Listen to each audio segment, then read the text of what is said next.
You're listening to Hurrdat Sports Live. Thank you, Hazel. Alejandro Kirk with a drive, and that ball is out of here. First pitch slamming. Swing and a drive. Curling has hit another one.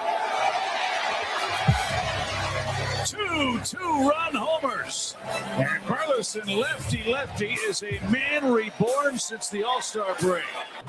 Oh, look at him. It's magical. Center field, that's hit well. Going back on it is Young. Back toward the wall. Gone! Into the trees. 2-run home run, Bryce Harper. And a little breathing room for the Phillies late in the ball game. Carson Kelly, deep to left. Right here. A 2-run homer, and the Cubs have a 6-3 lead. Good morning. Welcome in Hurrdat Sports Live, presented by Next Gen Mayo Medical. That's DB. I'm Ravi, Lulla here at Hurrdat Sports HQ. What is up, DB? How we doing? Oh, we're all right. How are you? Oh man, it's been a morning for your boy. What happened? Oh, just DB doing DB things. I'm gonna need you to elaborate. Are we talking DB things like? What do you mean? Shoot, eating food that was left out? Or are we talking about like knocking yourself out when you're washing your face? Like what DB stuff we talking about? No. Just going around and being like, fuck. So this is weird. All right, what do we got? No. Oh, Ravi. What happened? It's a safe space, a little therapy session here. It's okay. So nobody's listening. I love the rain. Yeah.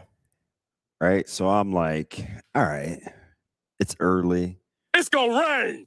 It's like 4:52 ish. Okay. Not to be specific. So I'm like, I need some clarity. Okay.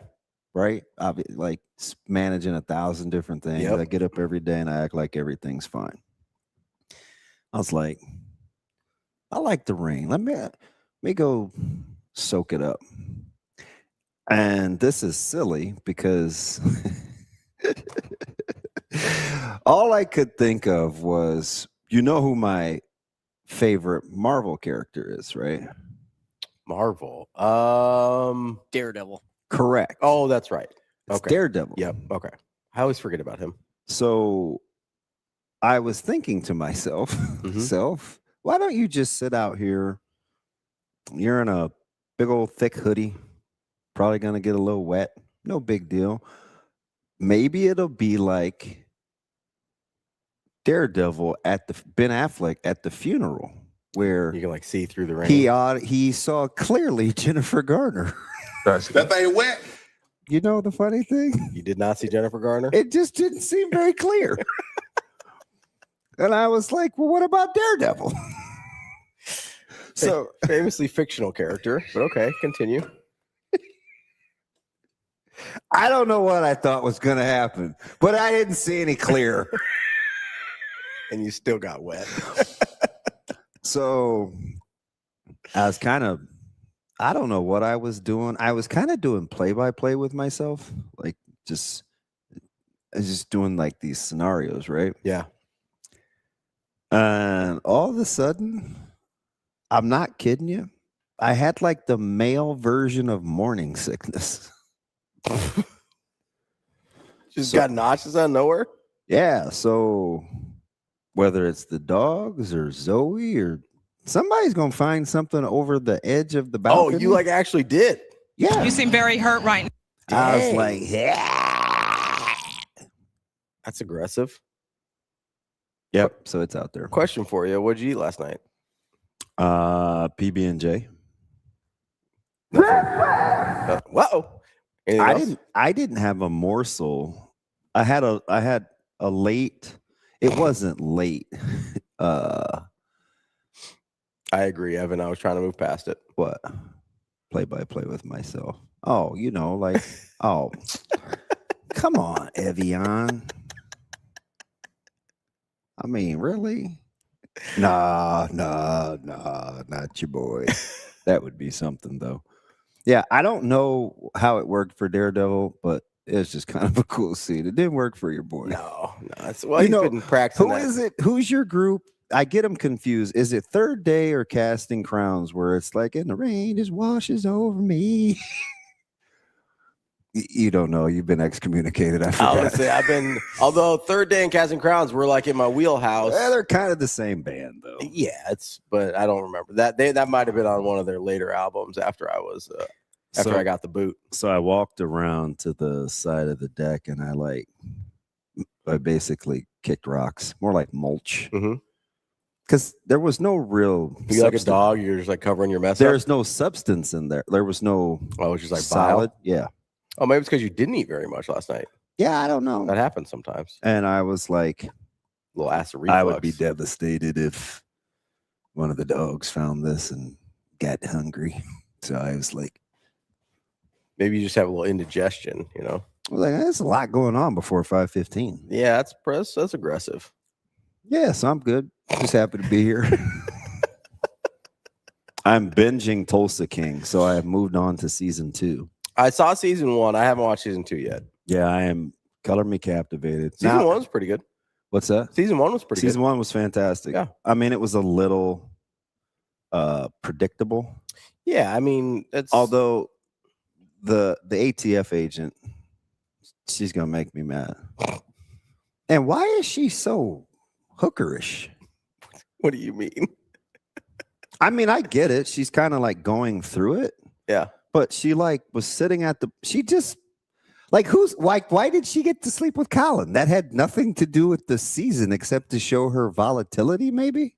Yeah. What do you mean? She's just in an emotionally vulnerable place. And that's how they felt like they should clearly show it. she is. Yeah. Hey, that lady can drink. Well. So I'm on season 2 already. That's 9 shows. And that's actually 11 because I'm starting season 2, episode 2 in 2.5 days. That's pretty aggressive. That's an aggressive pace. Yeah. What's the deal with the squirrel today? I just have a feeling that's where we're going. Oh, okay. You don't. I mean, the guys are moving in today. They had their retreat the last day and a half. Yeah. It was just. I have a feeling that who knows where the show is, and you have to be tickled. Like all the belly aching and crying you did about what? Well, basically life, but in particular. How dare you? Oh, come on. It's very Ravinian of you. How dare you? Ravinian. I think Jimmy Neutron, can we put that on the board? Ravinian, that should be an adjective. Could you define it for me? Oh, just the act of defiling personalities, one sleigh at a time. Ravinian is also a festival in Highland Park, Illinois. Oh, shout out Evan again. No, he's in. I get it, but it's Illinois. Oh, this year the headliner is the Magic City Hippies. So, big Magic City guy. Yeah. Lemon pepper wings. Love wings. Do you think I don't know about lemon pepper wings, Damon? You think he doesn't know about Magic City? You know, lemon pepper wings is a thing that was made up by people that look like me. The only lemon pepper wings I know are from Magic City, so I didn't know the historical context. You're a big Magic City guy? Personally, no. I like to support local.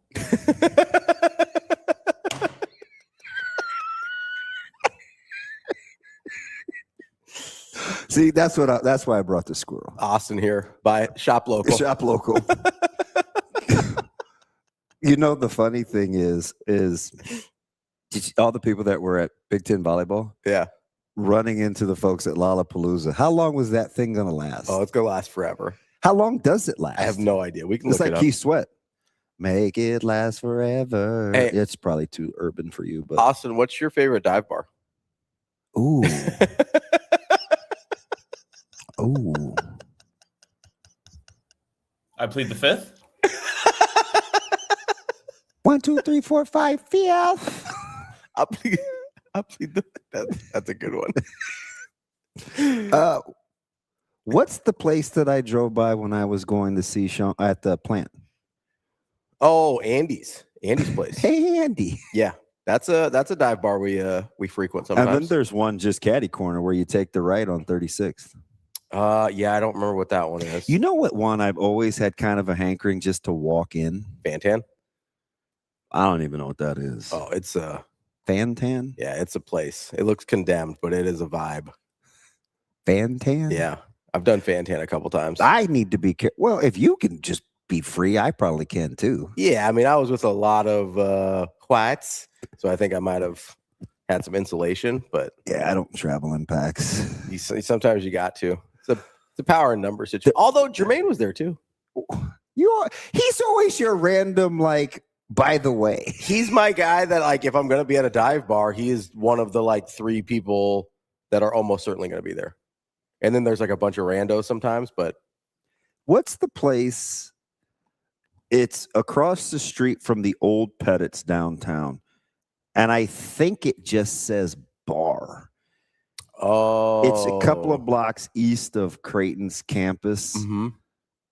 And there's one of those it's right before you get to Cummings. I just want to see what's in there. There's one of those down on like Bancroft. I think it just says the bar. Yeah. There's one of those down on like Bancroft too. That's like I just was on Bancroft. The old bar or the new bar or the new old bar. I literally was just on Bancroft. Yeah, I take it sometimes when I go down to Lawrenson. I stopped at No Good and I wanted to just show, like, I had a friend that was KNOW. No. Correct. Yeah. That for was the podcast listeners. I was a pallbearer at his funeral. Mm-hmm. He was killed young. And I was like, hey, he lived off of Castellar, mm-hmm. which is right around the corner. And I was like, I said, Zoe, this is, I don't know why. She just asks a lot of questions about mm-hmm. the city. And we spent a lot of time together. So we were traveling. And I literally was just on Bancroft. Yeah. And there's so many little nooks and these little in those neighborhoods back there. Yeah. Yeah, there really are. I mean, those houses are tiny, but they're so close together. Like, there was a ton of people in like just a little bit of space. Well, and then you get back behind like the zoo a little bit, and it feels like you're in a different country. Yeah, like it's super hilly, sort of like Appalachia. We were doing the deal with we were doing an endorsement. Oh, that was with Lawrence. Yeah, but we weren't at the main facility. We were at the other facility. Yeah, and we got a little lost trying to get to their. And I was like, I've never been back here a day in my life. Yeah, it's wild. You get back behind the zoo, and it is it literally feels like you're transported to a different place. Yeah, but anyway, what's the name of that place I was thinking about? Andy's. Is it the Happy Bar? Yep. Oh yeah. Yeah. That's it. I think we've been to the Happy Bar once. That hasn't been a freak. I've been to Andy's several times. Dang, my man BRG said tetanus. I'm not doing that. Tetanus? For where? Where are you getting tetanus from? Read what BRG said. Oh, listen. That's how you know it's a good dive bar. Just make sure you got shoes on. Why wouldn't you? I'm just saying, I'm not getting tetanus. I'm not just like walking around falling on stuff. As long as I got shoes on, I'm not getting tetanus from anything. Do you have to break the skin? Yeah. Okay. Yeah, you'll be fine. I missed that. I know you're going to tell me, no, you're just dumb. You missed that biology class. No, you're not dumb because you're not like, hey, I know how this works. Man, I talked to my pastor yesterday. Jenny says if you aren't a little scared to walk into a dive bar, it doesn't qualify as a dive bar. Now, I don't know if this is good for pastoralship. Yeah. But he's like, I think he's got a personality split down the middle. Mm-hmm. But he definitely vibes with some of your thought processes. And I was like, I may need to reevaluate my circle. Either that or you got your circle just right. You just need to listen better. Now that was Ravinian. It's on me. Just be better. It's not you. It's me. I'm just saying, if you're a very wise co-host who cares a lot about you and your pastor both say the same thing, maybe you need to listen. That's all I'm saying. Haven't you been excommunicated? Well, yeah, I didn't say I'm giving religious advice, although I do from time to time. I'm sure some denomination will have me. Well, you had to be on your knees yesterday. Thanking for Adley Rushman? Just the Red Sox moves in general. You went from crybaby L3 to we're going to win the pennant. You know what? So I got my hopes up a little. Because there was a report that they were sniffing around Ellie De La Cruz, and I was like, "Oh, I know that's what you." I was like, "Hey, ooh. but you got your good hitter." Yeah, no, Rushman's good. They got Miller as a lefty reliever, which is really good, and I think hopefully Meade comes back from the wrist injury. I don't know how long that is. That's a tricky one. That's tough on hitters. And then, I mean, if Roman Anthony's little fingy can ever get healed up, we'd be great. We could go. But that's a good baseball team. No, and I laid into you for being a crybaby. I mean, they're a good baseball team now. Like a month and a half ago, they were trash. No. Yeah, they were. They were 14 Bro, games. you've won like 30 games since the middle of June. Yeah, no, they're a good baseball team now. They were also that ain't a month ago. Okay, like 2 months ago. Okay, but. Big, a lot could happen in a month. Ask the Marlins. Double-digit losing streak and a 8-game win. And look at the Cubs. Which, by the way, the Cubs concern me. And it's not just because they played softball last night. Yeah. They rake. Well, this is exactly. When was that? Yeah, May 29th. Yeah, I honestly. Yeah, crybaby L3. So that's 2 months ago. Yes. Would you like to continue to sell the team? What a wiener. I think long term, I do still want to. Who says this publicly about their team? That's the epitome of a little league fan. No, that's the epitome of a fan that has watched them just trade away and piss away every opportunity that I've liked for the last 8 years, basically, since they won the World Series. Do you have to use the P word? Just say tinkle. Is that better? Dude, remember when Vers came unglued over that? He legit wanted to fight me. He's like, get over here after the show. Didn't he get you on PP as well? Why get your shit together? Why are you bringing up old stuff? And why does that make you giddy? Because it's funny, man. I don't know what to tell you. I think one of my favorites was when you called him like a D-bag or something. He goes, just say dick. Oh, Vers? Yeah. And that wasn't even the right D to use. Yeah, I know. Unless we're talking about ball bags, then maybe. Yeah, he's definitely one of a kind. But yeah. Like if LeBron's on the ground and swipes a Draymond's ball bag, I hesitated too. I like stuttered up because that's what you put footballs and basketballs in. We always say once, hey, who has the ball bag? Now I'm never gonna never pump fake a ball bag. Never pump fake. Ravi Euro stepped into a ball bag. The Draymond's ball bag. That was the KD Hezzy going up to ball bag. I was like, oh nope. Ravi hit him with a sham god into a ball bag. Wait, is that live? Yeah, that's. What do you think? You think we have a recording of him going? He just pops in. He says a lot of random one-liners, and we have them all. How the flip am I supposed to know? I don't know. DB, I'm with you. I did not think that was live. Right. Okay. All right. Especially from Suave. Like I'm wrong on that one. That's fine. Just pops in. It's especially hard with Rico when he's not in the building. Yeah. And so it's like when Sasha talks, it's like, whoa, where did that come from? No, I'm getting pretty used to that one. Like I kind of know it's not her. It's fine.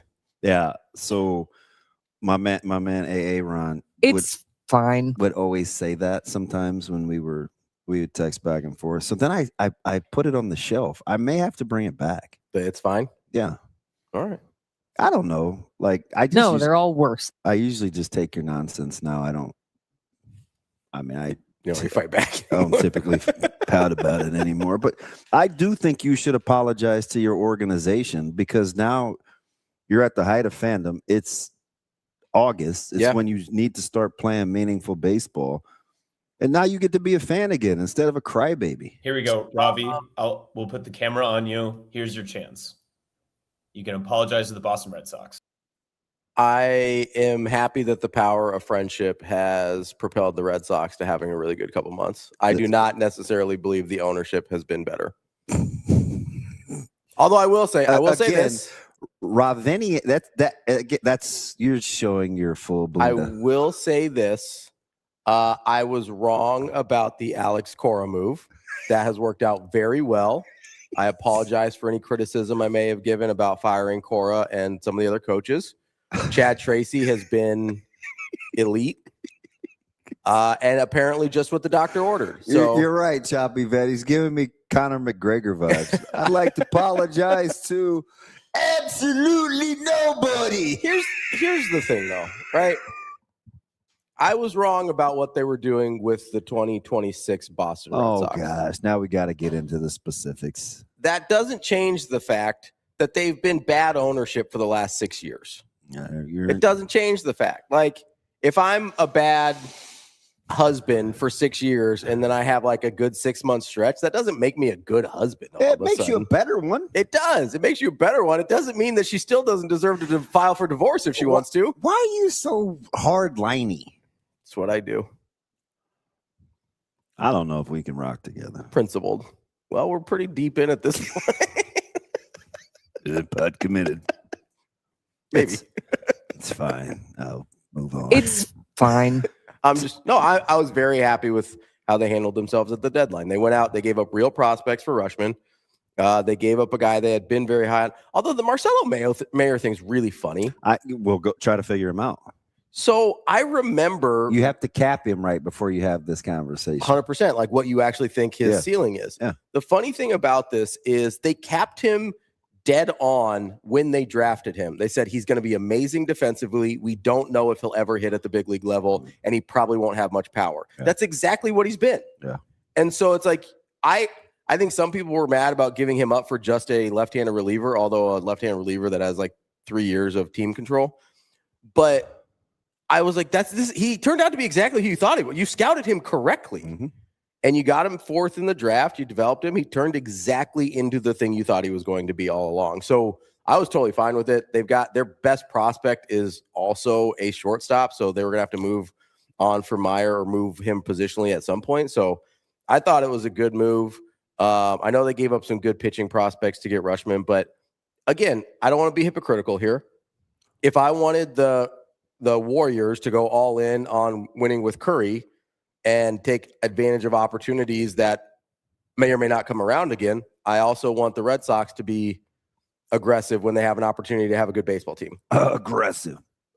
That was a pretty good one. That was okay. Listen, I know you don't like to give me any credit for anything. That was a pretty good one. No, I don't like, let's be specific about what I don't like. A lot of times I don't like you, but I don't like when people misrepresent Mike Tomlin. Pressing. That was more about Tomlin than whether I actually really like you or not. That was a pretty good one. Somebody told me at Big Ten Media Days, who was that? Mm-hmm. Might have been AK. Oh, okay. He said, man, you guys are really hitting your stride. That's a great show. And I was like, hear the words.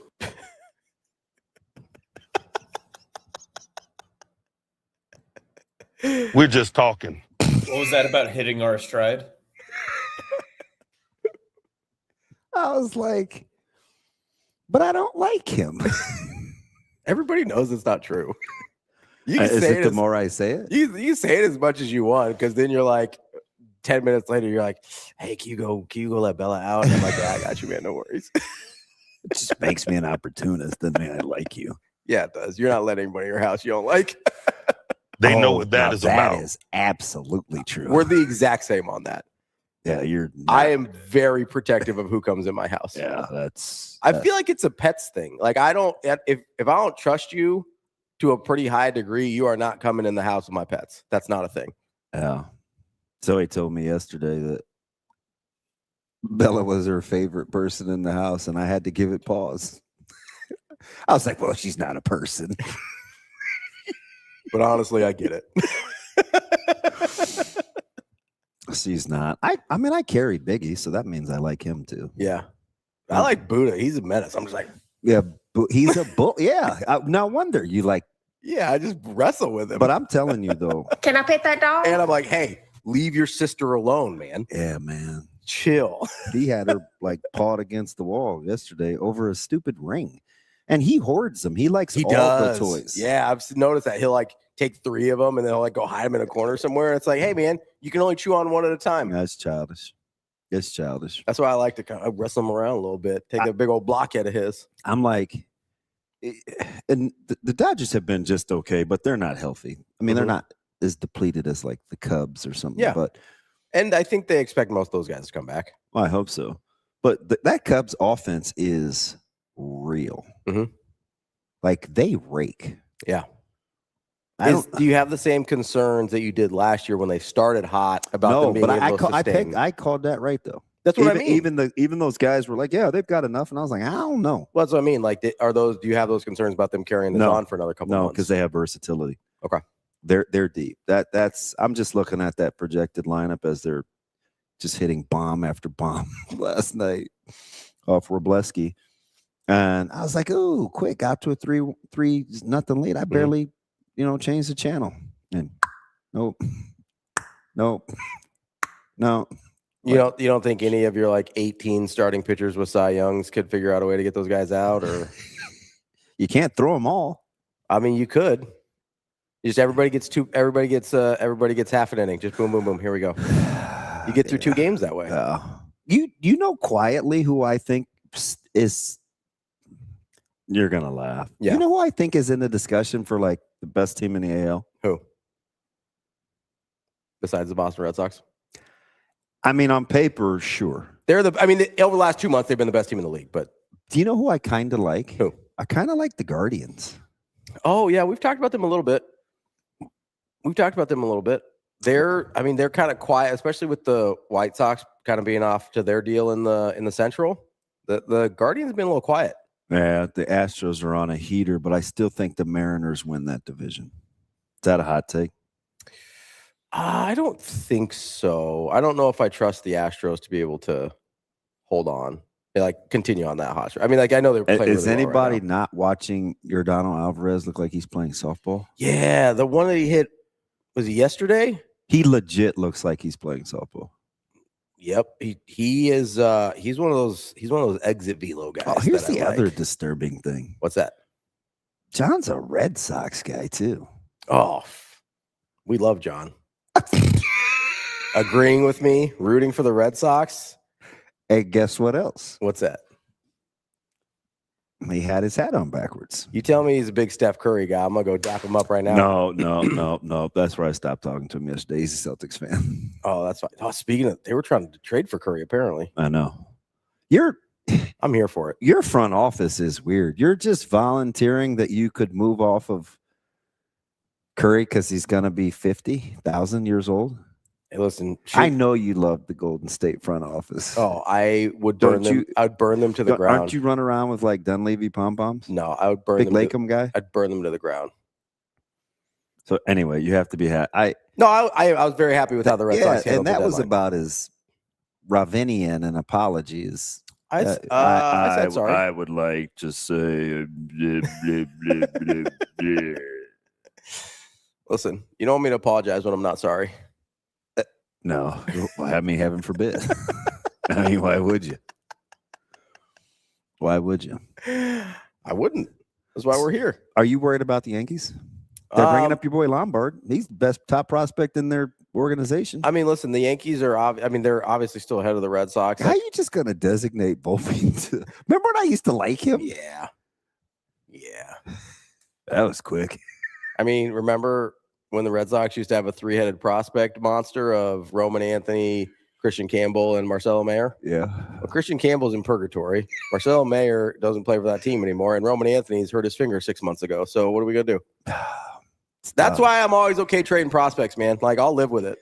Yeah, you're not an assets guy. I like acquiring them. I like accumulating the assets. But if you have an opportunity to go cash in, especially in baseball, being a prospect means almost nothing. Oh my gosh, Kobe.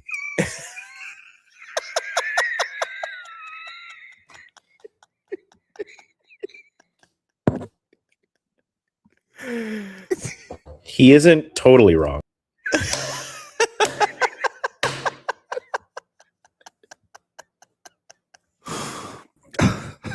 There have been messages exchanged between him and them. I saw him. I don't think you say that, Rico. I mean, I guess he can. It's just Kobe. All caps, no BS, stays on the gas. Maybe I should check AI on that, see if it's. So for our podcast listeners, go ahead and read that, Jimmy Neutron. I'm not a host of the show, so I figured it's good if Ravi does it.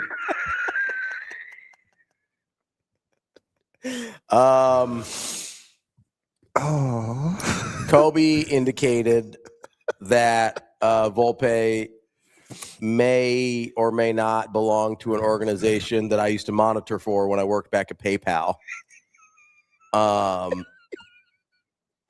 Monitor for transactions that would benefit them. I wasn't monitoring on their behalf. I was monitoring to deter them. It's the only explanation. I just want to make that clear.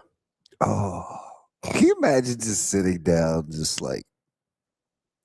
Can you imagine listening to our show for the first time? No. As I think about that sometimes, where it's like, how do you even explain some of these people? Like, if you just drop somebody in, like that's used to just normal sports talk show, you just drop them into our show one day at this point, they'd be like, what is happening right now? They'd feel like they were drowning. Kobe does like sales consulting for big transactions. He's nuts. I don't agree with Kobe much, but on this one I do. Rico, do you even like baseball? Yeah. Okay. I don't follow it as closely, but I do like it. Until the Yankees get good like the Knicks did, and then you'll be like, oh, yeah, go Yankees. Yeah, 100%. Once the postseason starts. Really hard for Rico to switch out his Yankees and Knicks hat for his Patriots hat in the middle of the season. You know, as soon as the fall starts. Yeah, his October is really conflicting for him. He's got to wear his Tom Brady jersey and his Yankees hat. It's a lot. It's not that hard. They're in Foxborough. It's different. Okay. The Aaron Judge hat and the Aaron Hernandez jersey. Did you listen to Cashman on Judge? Oh yeah. Cashman's a weird dude. It's unbelievable he's had that job as long as he has. Well, he made his hay so early. He kind of just became the Godfather, and then I get that, but like he did just enough to stave off the critics. That's the thing, is like they've had long enough stretches where they haven't gotten to a World Series where you kind of look at it. I'm a little surprised. Like, I think he's generally very good at what he does, but I'm a little surprised the mob in New York has never gotten him. Yeah. I mean, it's been what, 16 years now since the last. I'm just surprised they never got him. Oh yeah, like he's more Teflon than almost anybody in New York has ever been. Juan, you're kind of a relative newbie then. Oh wait, when did I have the shrimp meltdown? Oh, the shrimp pizza? Yeah. Was that last year? I think it was last summer. It's been a minute. Okay. I get them all confused. Yeah, me too. That's when you were like, yeah, you were mad for like a week. And I was like, you're going to have to narrow that down, bud. Oh, yesterday? Yeah, it's amazing that how volatile, whatever time I was talking about, I couldn't remember which one. Yeah. Austin was like, hey, DB, I'm going to need more context than that. And then we still couldn't really agree. We named like 4 things. I think it was the Trae Young thing. I think it was Trey the Taylor? not Trae Young. Trey Taylor. I think it was the Trey Taylor thing. I'm almost positive. I think that's the thing. No, I don't think that's the one where Dittman lost it. No. Oh, he messaged me. He said it was about something about the rule. That's cool. Yeah, no, we're good. So he reached out. Somebody sent them the clip. He reached out. We're good. It was a nice message. I appreciate it. I don't know, guys. You're gonna be mad at me. I may have to rock with him. He told me he's never done anything to me. Everybody just gets mad at him. He told me it was. But I'll tell you, there's a parent on the team that I like. I thought that was like, DB, I'm telling you, just give it a sec. He's a good dude. And I was like, okay. So that was on my radar. Sure. And he's never said anything like, and he's good to my kids. He was very, like, it was a very nice message. He said He said it was the Rhule interview. He was upset that I didn't go as hard on Rhule as I did on Frost. And I think those are. I mean, I can explain if you want me to, but like, I think those are. So you know what? Very different situations. I think I'm gonna rock with him. He told me he's like, hey, first of all, no beef. He's like, I try and talk positively about your guys' show. Here was the thing that I said that I was out on about you, and I was like, totally fair. Like, you've always been respectful to me. I appreciate it. Huh? What did he want you to? What did he want you to go? Wait, when is this? Oh, that was 2025. Okay. Oh, that was the. So when a player leaves the program, they're allowed to make a post. Oh, that was your rant about. That was the Dylan thing. Still has not had a single mention of leaving Nebraska. It's fine. Wait, you are wild. And it's not even about the fake gratitude, right? It's about taking easy wins and not having the judgment to take easy wins. Mustache Adam, you know Kobe's crazy. Like, that's the consensus. I do think it's funny. Which part? That you guys tried to put him on my team automatically. Who? Kobe. You gave me Kobe, Game Dog, and Captain. Yeah, those are your guys. We can't function. And Tater. No, he wasn't even in the no. Yeah, that's your squad. Mm-mm. No. You guys are like the Suicide Squad. You're just like you kind of got your own little thing going on. Be suicide, all right. Suicide, homicide, one of those things. One of those sides. Genocide. No, I think he wanted me to be more critical of Rhule's tenure up to this point. And that was when I was kind of doing the progress versus perfection thing. Like, I think it's clear. I remember. I think there's been progress. And like Coach Rhule said at Big Ten Media Days, clearly not good enough. Didn't come here to go 7-6. I also like when he does things like that because he doesn't give himself any outs. No, I know. Like, there's no excuses at that point. And he'll, like, I believe, and I think we've seen this, he will own, hey, I thought we were going to be better in year 3. And this is why I believe it didn't happen. And then people are like, oh, he's just making excuses. It's like, no, if he didn't evaluate why something didn't happen that he thought was going to happen, he needs to be able to understand why it didn't happen, right? Yeah. Like, that's what you want. I think the thing that, I was looking at somebody on a site. I'm going to give him credit because I admire he had a little gumption. Mm-hmm. He got into the weeds of the actual contract from Coach Rhule. Oh, on the extension? Yeah, and they posted the details. And I was like, huh. Dude, Rashawn, I told him the same thing. I told him he needs an updated picture of our guy, Coach Barthel, and he keeps doing him dirty like this. I was like, he needs an updated photo. Wait, what did he say? He said, you killing our guy with that picture. Oh, they're boys too. No, I'll get it together. Rashawn, I've been talking about this. No, How long have I been talking to you about that picture? Since the first time I put it up there. Sean, he actually thought it was Morgan Freeman. No, he thought it was Cuba Gooding Jr. Nah, Yes, you did. Yes, you did. You thought this picture was Cuba Gooding Jr. when I first posted There's some glares and stuff, Red glare! Uh-oh.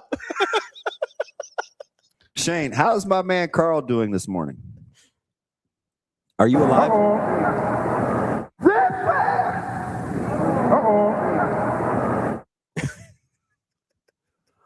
So he posted actual details. Yeah. Because you can do those kinds of things. And I just told a local guy the other day, I said, you have got to stop. Oh, that's what it was, Alex. I said Rod Tidwell specifically. Yeah. Because he's got like the shaved head in the movie. And see, I do this with EJ because EJ and I are fairly close. Yeah. And I just like him to harken back to his younger years. No, you're roasting him. No, I'm not. Yeah. You're doing this because you think it's funny. No, he's arguably my. Oh no! Oh. Where's Tater? Where's Kobe? What are we doing? Honestly, DB being Deadshot is actually that works. Okay. Rashawn says you're super roasting him. I'm just saying. I'm gonna need you to stop laughing. My bad. Like Knock it off. I'm locked in. I got you. Grow up, AJ. God. Did you point to Shane like we were supposed to? Oh, you think I know the Suicide Squad? Come on. You think we're supposed to believe that Shane made a graphic? Come on, man. You know. Yeah. Come on. Wow. Like, you know, like little things like he's actually taking a pay cut this year. Yeah. Right. On the contract extension. The controlling of the podcast and the media rights and him not doing the podcast gives Coach Rhule every opportunity to be able to say, hey, you know what? You know, I'm not going to do the podcast. That's cool. My players do the podcast under the same content, right? Mm-hmm. They can work out the negotiation deal with Playfly. The CSC says we're good. I always thought that the CSC said we were going to be good as long as we reworded and recalculated the figure, which is what he thought for the last 3 months, right? Mm-hmm. Never panicked. And everybody's like... Officially approved, by the way. I had to tell... and because I like the guy, I was like, hey, listen, I get it. You guys are kind of on this thing over there, but you got to stop painting this picture like Dannon was saddled with this noose of a contract. Mm-hmm. Like, that's not what it was. Like, read it. Yeah. Like, read it. The structure, like, I get it. It's like, oh, we gave him an extension. We're locked. Listen, if it's not going to work, it's just not going to work, right? Nobody's going to feel like they've got a ball and chain around their ankle and it's like we're stuck. That's not how it's going to go down.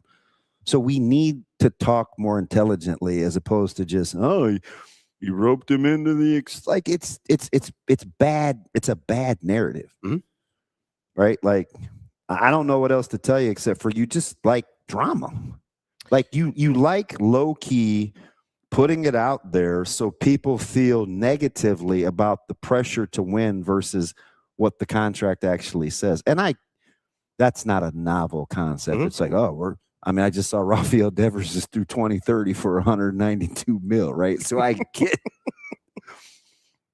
get stuck. Yeah. But maybe I should apologize. Getting off of that deal was good work, guys. Yeah, you cried like a wiener. Like I wasn't as mad about that one. I was mad overall about. Never mind. Anyway, it's fine. Man, if you don't cut it out, you know what? I am sorry. Thank you for getting rid of Rafael Devers. If you get back to a World Series, I'll forgive you for Mookie Betts. Okay, deal. You know, so I'm like, we have to stop doing that. Mm-hmm. So he actually got the detail. Exclusive brands. The NIL, the commitments, the appearances, the 10 appearances that Coach Rhule had, like how he has to fundraise, how many events he's got to fundraise for, like read the contract. Yeah. I think there's a contingent, and this isn't just a thing with Coach Rhule. There's a contingent. And I told him that because I like the guy. Yeah. Right. I was like, don't get dragged into this not like you can criticize this, you can criticize that, but not like don't make it seem like that. Yeah. Like we're doing too much. Like if you want to talk about timeouts versus non-timeouts, game management, or like those are all fair criticisms. Just don't make up BS. There are fair criticisms to have. That's the problem. Right? No, I know. Yeah. So don't make up. And the funny thing is no one is denying that. Yeah. Himself included. Oh, yeah. He'd be the first. So that's, I think, the hard part for me. Yeah. I also think it's the hard part for the people that want to be negative, because when somebody owns the actual bad things they've done, and bad, I mean just mistakes, then it's harder to be mad at them. And so you have to make up things to be negative about that they haven't apologized for. That's why or haven't owned up yet. I had this baby that I birthed in the back of this misshapen head, as my man in Chicago said. Yeah, misshapen head just like me.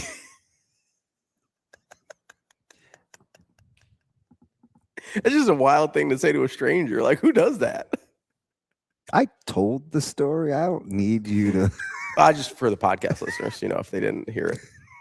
See, Austin apprecites that. He's always. Of course he does. He's a derelict as well. Like, you guys just 1-10.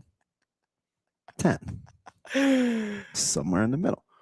and you can speak to this, and I was this close to pulling it off. But I didn't know if people would think you were this far removed. Okay. Or far enough removed. Okay.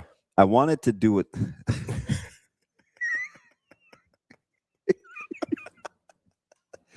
You're a child. For the Damon, podcast. yeah, for the podcast listeners. No. Derelict means abandoned, run down, or neglectful of duty. Yeah. You didn't think I was far enough removed? Yeah. Dereliction of duties is in being a good person. But anyway. Isn't derelict of duty just Shane? Wow. That's a poop joke for those who don't get it. Wow. What do you want over there? Look at Shane. What kind of crack did you have? Fight. A shorty and a white. What, am I not white? Damon, you know we can hear you, right?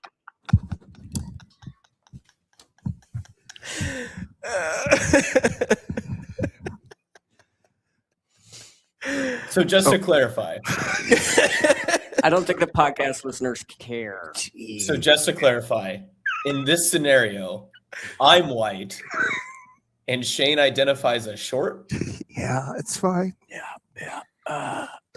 So anyway. So you weren't sure if I was far enough removed? Yeah. From what exactly? Remember when I had this idea, I was like, hey, you know what I think we should do? I think you should just do a one-on-one. Think of every difficult question that you want to ask Coach Rhule. Oh, yeah. And just have the interview. Yeah. Like, that was 98% going to be a thing. And then we just had the regular interview. Yeah. Like, because I wanted people to hear his thoughts on that. Yeah. Like, just ask it. Like, he's not going to duck any question.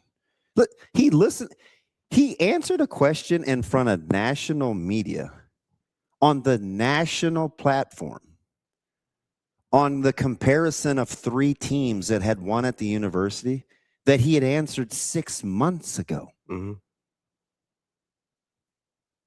You couldn't tell anything except that he answered the question. Right? Like, he's going to give you a real answer. Yeah. That question, that's probably, this is my opinion. Like, that's not a question for that. And he had addressed that already. Yeah. He even told, he's like, look, I don't wake up and compare myself and say I want to be better than Coach Hoiberg in basketball, right? Like, we've talked about this. You can ask him anything. Yeah. He's not gonna duck it. And I think that's the difference between, like, he's just not playing. At least that's what I appreciate. He's not playing the blame game. Well, and that kind of goes all the way around, kind of back to the Wilson thing, in why I was significantly harder on Frost than Rhule. A, the results are better. I mean, that's obvious, right? B, part of my issue, and you know this, this was 2019, 2020 when I first started saying this about Frost. I did not respect the way A, he answered questions, and B, it seemed like he wasn't willing to take responsibility for anything that was happening in his program. Yeah. And that I knew what bothered you. That was my biggest issue. And to me, that's the biggest difference between a Rhule and a Frost. Even if the results weren't better, which again they are, I would be more, I'd have more grace towards Coach Rhule because he seems willing to accept his responsibility for what's happened, positive or negative, right? So that to me makes a huge, huge difference. Yeah. Chuck, what do you think? What do you think, Chucky Chuck? I'm curious. Do you think we constructively criticize Rhule? I mean, I criticized him when he hired Butler. I wanted a sitting DC. Yeah, you remember that conversation? Oh yeah. I gave you a name that I wanted. Oh yeah. I wanted Scott Simons from SMU. Yeah, and I'll say things like he has to own the hires. Yeah. Like you have to own. I said there's 3 things I think that he would, 4 maybe that he would take back. Remember, I got backward hat. Yep. Hiring Butler instead of waiting on whatever candidates he maybe timing wise, he'd have been more patient. Yeah. Choppy vet. Jeff Sims is a pro talent. Was that one of them? Yep. And the other egregious one. Which I tried to explain. I don't remember the fourth one. The hell on wheels. Oh, yeah, the defensive line being hell on wheels. Yeah. Yep. So, Which, again, was I think you have talked about a lot with the defensive line hire. Wasn't a good fit. And I think he wanted a movement front. Yeah. So I don't even know how we got down this road, but maybe I was just answering my man Chucky Chuck's question. I mean, you got to own that. Yeah, and I feel like he has, right? Like he made the changes, he identified the problems, Mm-hmm. and again, that's where I think some of this just comes from people. There was a Morgan Wallen line in there, but I was considering where this morning has gone. I was not. What happened? Gonna go into question. What do you mean? Why you kill? Only I should get to kill Hubert Davis. You're not a fan. What do you mean? Shane, how is Hubert this morning? Do you know? Or are you still... What do you mean? Am I still pale? I didn't call you pale. No, in the chat. Somebody in the chat, they did. I said short. Somebody in the chat called him pale. Have you seen Paleface Rider? No. I thought it was just Pale Rider. It is. Oh, okay. Clay face, pale face, same thing. What's the one you like? TV? Never mind. Hey, what's up? Shane, does Clayface hang out with mannequins and have drinks? Yes, he does. It's a little weird. It's an inside thing between me and Shane. Nah, that's fine. You guys can have your little. Oh, I'm sure it'll be in the movie. Just wait. It's my dude. When's that coming out, bud? Probably in, I'm not sure, maybe October or something. I think it's Weren't you watching the thing, the trailer? Earlier today? No. October 23rd. Oh, thank you, Neutron. There you go. October. Look at that. Fight. How's the rest of that go? I would look it up, but I'm too lazy. Wow. Now we're going to go into this self-deprecating mode because you're in your feels. Hey, I'm just being pale over here. Did you mean self-defecating? That sounded like a derelict comment. Dude is on a heater.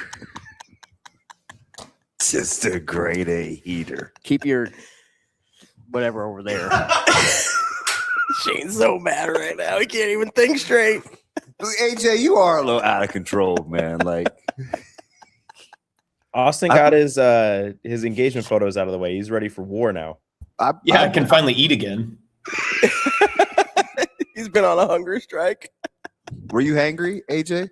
Yeah, I was not eating carbs for like 2 weeks. I blame Kobe for the Volpe thing. That just set once somebody goes there, then anybody feels like they can just say light a match and toss it in the kindling. Shane, you good though? I just want to make sure we got a long rest of the show. I just want to make sure you're all right. Might have to punch him in the ball bag. Like if LeBron's on the ground and swipes a Draymond's ball bag. Dude, you're a grown man. Don't admit that out loud ever again. I'm a pale man. Bag? Yeah. Yeah, he can't be doing that. Ooh, I'm gonna get you, put you right to ding ding. Said no one ever. You call a man a grown man, and then you go and say ding ding. Yeah, there's probably some irony in that. That's a good point. I probably got to own that. Let's go punch him in the ding ding. Okay. What are you gonna go potty in the break? Can we put up a poll? Which is more childish, PP or ding ding? We're not doing this. We're on it.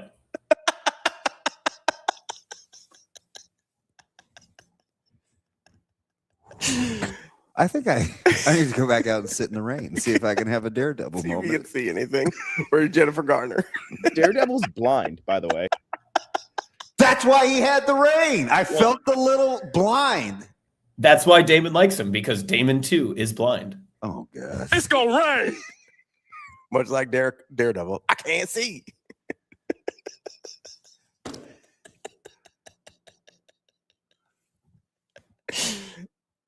Wow. Coming up on the show today, we've got Dave BARTOO from Matrix Analytical. A lot going on. Hope he hasn't been listening. Oh, he knows I'm crazy. Yeah, I think he appreciates it. At 9 o'clock, we have Steve Gardner from USA Today to cover the All-Star break, or not the MLB trade deadline. I need you to get your act together. I'm working on it. MLB trade deadline with Steve Gardner from USA Today. And then after, we got a little special after 10 o'clock here. Jacob and I are going to talk a little Bluejay Breakdown. We've been to some practices and want to answer some questions that people had on the internet. I apologize, Rob Mack. It got out of control early. What happened? Yeah, touchdown maker. Yep, Sasha is not close enough to slap our hand. So yeah, she's doing real work. So she left us to our own devices. Left you. What could go wrong? That's DB. I'm Ravi. Lulla. More Hurrdat Sports Live coming up next.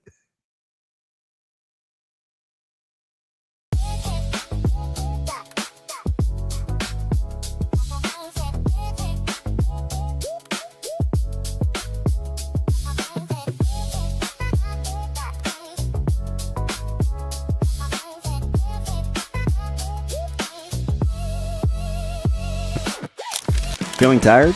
Foggy? Just off? At NextGen Male Medical Clinic, we offer hormone evaluations, peptides, supervised weight management for men and women. Most insurance accepted. Schedule a visit at nextgenmmc.com.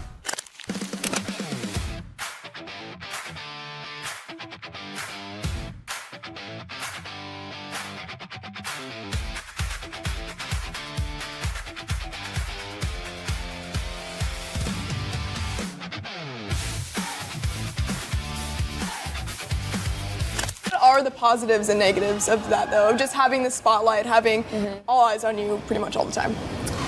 Well, the benefit is, like, I benefit from it, like, whether you want to look like, I'm a very social person, so it's like I get to meet so many cool people, make connections, talk to new people. So that's a benefit for me personally, because I love talking to people and I love being around big groups of people. I'm an extrovert, so it's like I feel like I'm in my natural habitat when I'm doing that stuff. So that's one positive, and you know, like obviously, like I can't deny, like the money comes, like there's good money that comes from it, and like that's a benefit. But again, like that wouldn't be there without volleyball. I would just say a negative is like there's always going to be judgment, but I think I've gotten to the point over the past 3 years, like I could care less. Like I'm not going to sit here and act like I don't see things and I don't get like the tiniest bit bothered by it, but at the end of the day, like I'm not losing sleep over it anymore, and I honestly wasted too many tears over it in so many years that it's not worth my time anymore. So that's always going to be a negative, but I'm sure that's like the answer everyone would give, and just sometimes not feeling like you can be yourself because you're worried about judgment. But like I said, I feel like I've gotten over that hump.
You're listening to Hurrdat Sports Live. Welcome back to Hurrdat Sports Live, presented by Next Gen Male Medical. That's DB. I'm Ravi Lulla here at Hurrdat Sports HQ. We are joined now by Dave BARTOO from Matrix Analytical. Dave, how are we doing this morning? Dude, we are doing absolutely gorgeous. It is a great morning out here in the Pacific Northwest. That gear is sensational, DB. Like that's got to be for us, right? Is there something else? Am I on the right show? We've got you on. Crap. We've got you on. Is this BYU? Guys, we've got him on a little bit of a delay. Do we want to log him back in? Oh, there you go. You're better. Are we on one? No, I think Are we on better. a little bit of a delay? Nope, that's better. It could have been where I was. It could have been where I was sitting on the farm.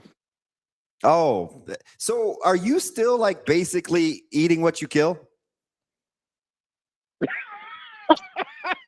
I am still that person. Yes. How are you have enough time to do what we're getting ready to talk to you about with all the other endeavors that you got, mainly being interested in being a really good chef? It's just it's life. We don't sleep, right? You know, I'm a dad. I'm out of timeouts. I'm way out of timeouts. I used my last timeout a long time ago. So this is we're in overtime, and it's just death right now. Nice.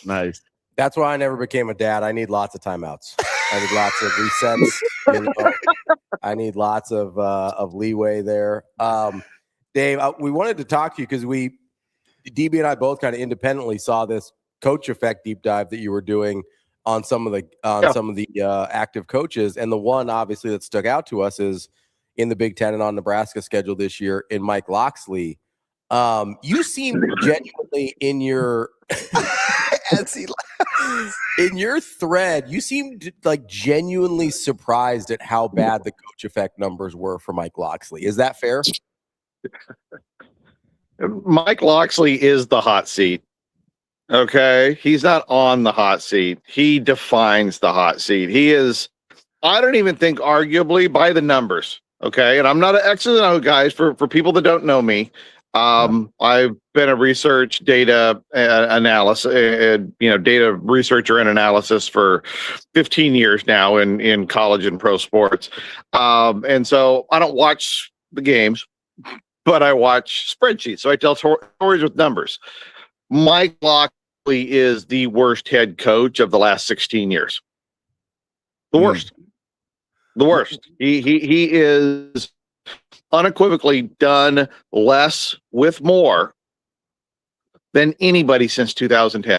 There is nobody that has stacked up more losses to talent than Mike Locksley. He has had a positive, you'd mentioned a coach effect. Zero coach effect means you are exactly an average coach to the talent you have and the talent you're facing. Mike Locksley has never been positive one season in his life. Not one. He has 8 in a row. If he does it again this year, that'll be 9 in a row. That'll be more than anybody else. He'll break his tie with Steve Sarkisian at 8 in a row. And but the quality of the losses. You want to talk about strength of losses. Mike Locksley I would say try to imagine it, Husker fans. The last 15 years have been pretty rough, relative. Okay. For anybody out there looking for sympathy, by the numbers, you've had it for the last 15 years, not, no recency bias or anything like that. The last 15 years have been as rough on anybody in college football. But Locksley, it's amazing. Absolutely amazing. It's a basketball school. And basketball schools put up with this kind of stuff. You look at Indiana, they let Kevin Wilson be there forever. They let Stoops be at Kentucky forever. All average and below average guys. Locksley is not just the worst in the Big Ten. He is the lowest graded head coach going into the FBS season 2026. Let me ask you something, Dave, because one of the things that was fascinating, first, real quick, let's give kind of a generic baseline for coach effect. You and I have been talking about this since my former life. That was kind of one of the coolest things I thought you did, because you would cap these games without even watching, and you'd see these spreads and you'd say, oh, this is what the numbers show. It took all bias out of it. It took any of, personal bias, right? So it's just data. Yeah. Like, walk us through coach effect with kind of the Cliff Notes version. And then right. When I originally started it was just rooted in recruiting. It was, did you beat a better 4-year recruiter or not? Okay. Yeah. So let's stick with Nebraska. All right. Did you beat Ohio State or not? All right. If you beat Ohio State because their recruiting level was significantly higher, you beat Ohio State, that's plus coach effect. Whether you beat them in Lincoln or in Columbus, that's plus coach effect for the Nebraska head coach.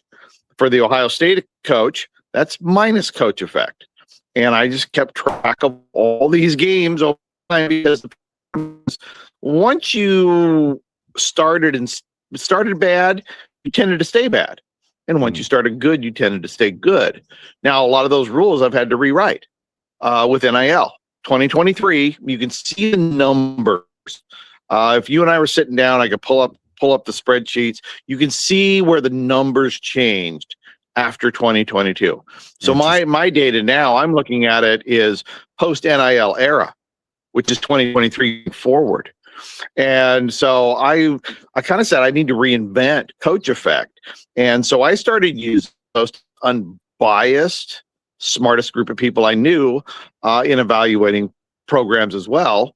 That's Las Vegas closing spreads, because you have the Las Vegas minds, and then you have the sharp minds, and that closing number is what a lot of really, really unbiased, trying to beat each other people come up with. So I've applied using Vegas unbiased numbers, because a lot of fans don't realize when you see that spread minus 6.5, it's also telling you the percentage chance of winning. So you can create an excellent, unbiased, transparent strength of record just off of those numbers, which I did.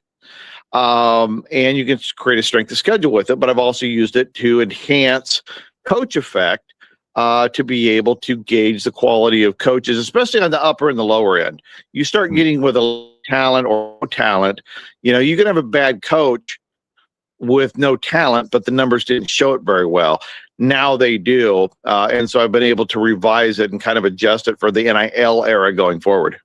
Is that where, so can I just quick follow-up? Mm-hmm. So when it was just interesting as I'm scrolling through the thread, and listen, like I said, I've followed you we're on double-digit years now. So it's just a fascinating follow to begin with. But when you drop the line about Sark, and you kind of alluded to it again in this interview, I think there's this perception of Sarkisian. We've argued about this because I'm not a huge fan. Yeah, and I was like, well, I had picked them to make this run. This was a couple of years ago, and he said he's never won more than 9 games. We got into this 3-day debate over coaching prowess. Were you surprised at the stark contrast? I think the term you used was he flipped it, but there was this year, right? It was 2022 or 2023, where Sark seemed to have this flip. Is that due to the NIL era? Walk us through the fascination with Sarkisian to start. Oh, well, I think it's a wonderful discussion, because I think he's average. He's had 11 years as a head coach in the system, and by coach effect, he's only had 2 positive ones. And so up until he flipped in 2023, yes, he did. Okay. But prior to that, he had 8 consecutive years of underperforming the talent. Now, not terrible years. It was a half game or a full game or it was little things, but, and then every once in a while he'd pop a bad one, but he was never good. Washington, never positive. USC, never positive. And Texas, yes, he popped that one in 2023. And I don't know how much of it was the players. I don't know how much of it was the combination of players and coaches. Because, look, Steve Sarkisian as an offensive coordinator, let me be clear, is a really good offensive coordinator. I don't think he's that good at head coaching. I think his good job is calling plays. But, he, as a play caller, he's excellent. He brought in Pete Kwiatkowski, one of the top 5 defensive coordinators in college football, who he just fired for Will Muschamp, and everybody thinks he got better. Yeah, I'll have whatever you're drinking, buddy. Wow. And remember, he also had Ewers at the time. Yeah. And so there was a lot of experience there, and they went on a run. But then the next year, the coach effect dropped. And the offensive scoring efficiency dropped. And the next year, the coach effect dropped again. And the scoring efficiency dropped. And the defense kept that thing intact for the last 3 years. But he fired the defensive coordinator for Will Muschamp. And, everybody has holes in the NIL era. Everybody. I don't think there's any more elite teams as we knew it from 2022 going forward, or going backward, excuse me. But with Steve, you look at the downside, 9 of his 11 years, he has underperformed the talent. And to me, he's setting himself up for it again by having all of this continuity, yet going, I need to do a new DC. Or maybe Pete just said, I'm tired of the show and I left, went to the NFL. That's cool too. But to me, make no mistake, championship teams are built on excellent coaching. Indiana has the highest composite grade 1 through 11 coaches in college football right now. They had to recalibrate your whole system, right? Because you didn't have a benchmark for that. Nobody does. I mean, what he's done in the last 2 years, it's like trying to watch a tape where you just got thumped 6-0 and trying to find something from it that is meaningful. Just burn it, right? There's nothing there. It's entirely inexplicable. I don't think I'll ever see in my life something like that. I mean, it's not just a bad team. We're talking about a historically horrific program that won a national title. I can't put words into it. I mean, I used to just stay up trying to figure out how Ed Orgeron won a national title. That was the most confusing thing ever, and this just dwarfs it. It just dwarfs it. And so, what they've been able to do there, it's amazing. But the one thing it taught me, there's 2 things it's teaching me right now. Number one, when it comes down to betting, Las Vegas is accounting for the way more than coaching, and they're undervaluing coaching right now. And I think coaching is at a bigger premium than ever before with the lack of continuity. That's number 2. Continuity is very, very important. I found it in the NFL. I'm starting to see it pop up a lot more. Returning starters used to not be a thing, and continuity used to not be a thing in college football. Now I'm starting to see it pop up a little bit more as well. So with Indiana, it also showed me that I got to start taking into account more of the portal rankings and how that's blended, because Indiana, even though a lot of people were surprised in it, at least I adjusted my talent. They were top 20 heading into last year, which is still an amazing feat. Don't get me wrong, to flip the program just talent-wise. But it's teaching me some things that I wasn't expecting to see out of NIL. Dave, I know you've got this great series on Coach Effect on your guys' Patreon. Go check it out. CFB Matrix. But so give me a couple nuggets here, because I am fascinated by this stuff, and I really love the ones that there's Sarkisian's a great example of a guy that people are like, oh, great coach. Because it validates what you think. Yeah, that's why it's a terrific example. Selection bias, baby. This is why we have to talk to you, because you don't have my selection bias. I do. I can.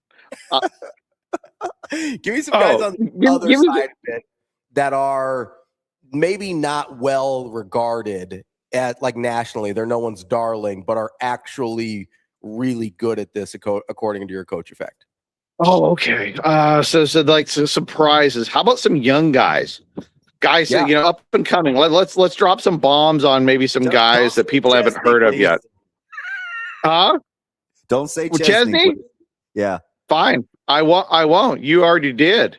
Okay. Here's one that I got circled. And then people talked about Jason. We've talked about Jason Eck for a long time. We think he's going to end up back in the 10 somewhere. Wisconsin. I'm looking at you. You got a new AD. But he's getting fired a lot of times. Jerry Mack at Kennesaw State. Had a really, really good year last year. Keep your eye on that guy. Cartney at Delaware. I think he might be going places too. That's another name. So we just popped off 4 right there. The one that's intriguing me because we got to talk a little SEC because we're in Big Ten country right now. Is that how we're doing it now? Yeah. Is we love our conference. I don't get it. I hope Washington goes 0-12 for the rest of my life. I don't understand it. I don't. You're not a fish guy anyway, are you? Well, yeah, I am. A little bit.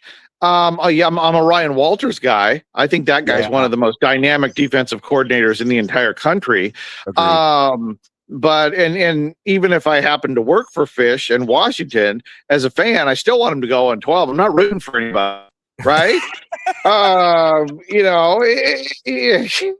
Which is actually it's a partial truth. I love all the programs I work for, but still, you get my drift. Let's see here. I'm trying to think of some of the other the big positive guys. Everybody like circles, Chesney, right? I do. Very higher for me. I am concerned about UCLA. I listened to him at Big Ten Media Days. I thought he was fascinating. Yeah, the thing with Chesney though is he's done it at multiple programs. One of the things that we've always talked about, one of the favorite words that my co-founder and buddy Adam came up with is portable. Mm-hmm. Is he portable? Okay, and what that means is has he done it at multiple places? Because we have a Billy Napier who was a rock star at Louisiana. Never proved he was portable.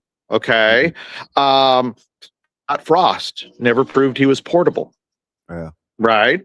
Whereas your new defensive coordinator, Rob Orrick, right? Is he portable? Yeah. Idaho, flip. San Diego State, flip. Right. Chesney, first job. FCS, flip. James Madison. Now, he went into James Madison after Cignetti, which is always a little bit of a flag, a warning sign, but Cignetti took a lot of those guys. So you look at Chesney's numbers in terms of his ceiling, he hasn't been doing this long enough to really make me feel that he has a good floor. But from a risk standpoint, a lot of time in the AD, you guys have been doing this long enough. Sometimes it's better to be lucky than good. Mm-hmm. And so I think Chesney was a good risk, but I think we all have to hold our breath on any of them, not get too far over our skis because Big Ten is full of good coaching. Now, how about this one, though? How would you like a guy on a hot seat before he's coached a game in the Big Ten at his new team? Is that, don't tell me, that would be, I know you want to say Whittington. I'll go with Matt Campbell. Pat Fitzgerald.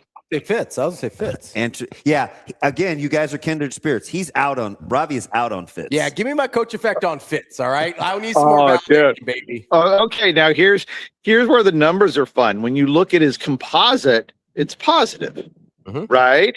And so you go, Dave, why are you so down on Fitz? He's plus half a game for his career. Yeah, I got one word for you. Hankwitz. I would say, what is he without Hankwitz? Here we go. Wait, exactly. That's line in the sand. When Hankwitz, and for listeners that don't know, Hankwitz is probably, you want to talk about underrated, underappreciated, probably the best, I've never heard of that guy, defensive coordinator in the last 20 years in college football. Absolutely incredible, the numbers he put up at Northwestern. The day he left, that program absolutely fell off of a cliff. And in 2019, 2021, and 2023, Pat Fitzgerald amongst arguably worst head coaches in the Power Four. He had in 2020, but I'm sorry, I've thrown that stuff out. 2020 doesn't mean anything to me, guys.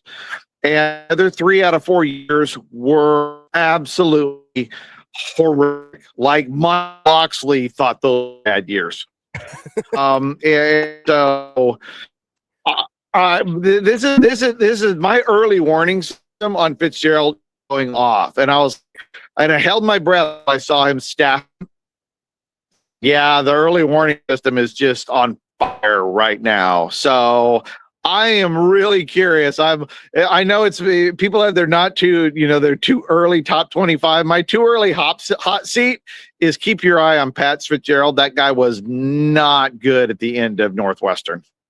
Let me ask you something. Can you talk, and I'll get to Nebraska in a second with Coach Rhule and Holgorsen. Can you talk about Matt Campbell without talking about Haycock? Because this will be his first year without John as his defensive coordinator in Happy Valley. Dude, Haycock and Hankowitz, man. His defensive coordinator at Iowa State, John, was awesome. I mean, he wasn't Hankowitz, right? Yeah. But he was flat out top 5 DC in this country, and he was hidden at Iowa State forever. And now I haven't been. I don't keep my finger on that pulse. Is he out? Going back and forth. I better double check that. He had been back and forth, but I think they brought Lynn over, which Haycock went with Campbell originally and then was like, yeah, I don't think I'm going to be able to do this. So I think with DeAnthony Lynn coming over, that I don't think Haycock is even in an advisory role. But do you like – right? Because you know something, Matt Campbell, they hired the guy they fired. Oh. That's the way I see it. They hired the guy they fired. You know, you look at their coach effect numbers, they're largely the same guy. You look at their ability to build momentum and game control, which is the most important metric in college football, largely the same guy. Coach effect, pretty much the same guy. Both of them started off hot and then kind of tailed off at the end. I mean, Matt Campbell didn't do anything special at Iowa State at the end there. I think a lot of it was driven by John and the defense. He got really lucky with Brock Purdy because Brock was I had him rated number 1 in quarterback effect because Manning, their offensive coordinator, is no good. And so Brock carried that whole team himself, despite having a what I would call largely an awful offensive coordinator outside of Brock Purdy being in charge of the offense. And you couple that with John's defense, they won a lot of football games. But you take John out of the equation, like Hankowitz Northwestern, man, I think there's a lot of trouble there. And we all know the expectations at State. They mirror Nebraska. Everybody wants to win. And win big, and they expect the big recruits at Penn State, and we'll see how it goes. But I don't think Penn State upgraded at all. And I think one of the big stories in the Big Ten, I think one of the whole plots to look at is if John's not there as a DC, who is Matt Campbell? We got a perfect connection right where you're at, Dave. So it's not pixelating near much. Let me ask you about Coach Rhule, and maybe we talk about Holgorsen in the same vein. I know you and Adam, you guys liked Orich as a hire. Where are we with this combination in year 4, especially post NIL? Well, with Rob, the ceiling that you have with him is extraordinary. That was the number 3 offensive face to just defense in college football last year. And so his impact has been really good where he's been at.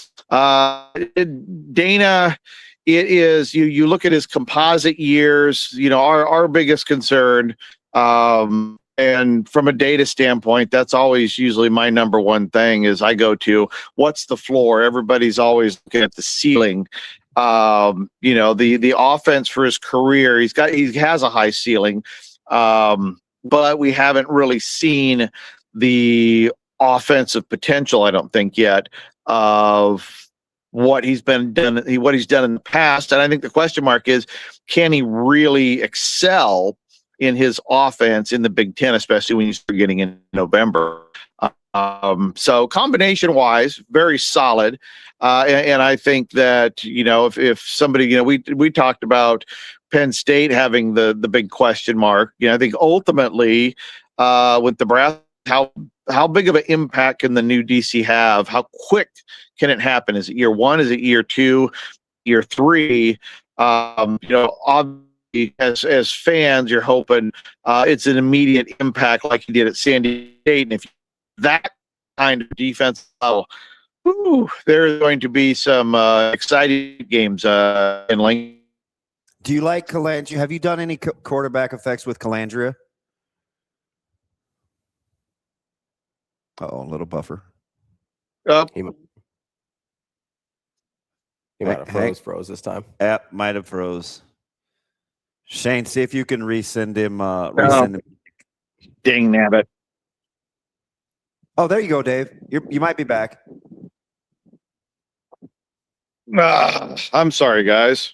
There you go, right there. That's good. I do live out in the middle of nowhere. I do live out in the middle of nowhere, and we got some storms going on around here. So can you hear us now? Okay. My apologies. Yeah, I can hear you fine.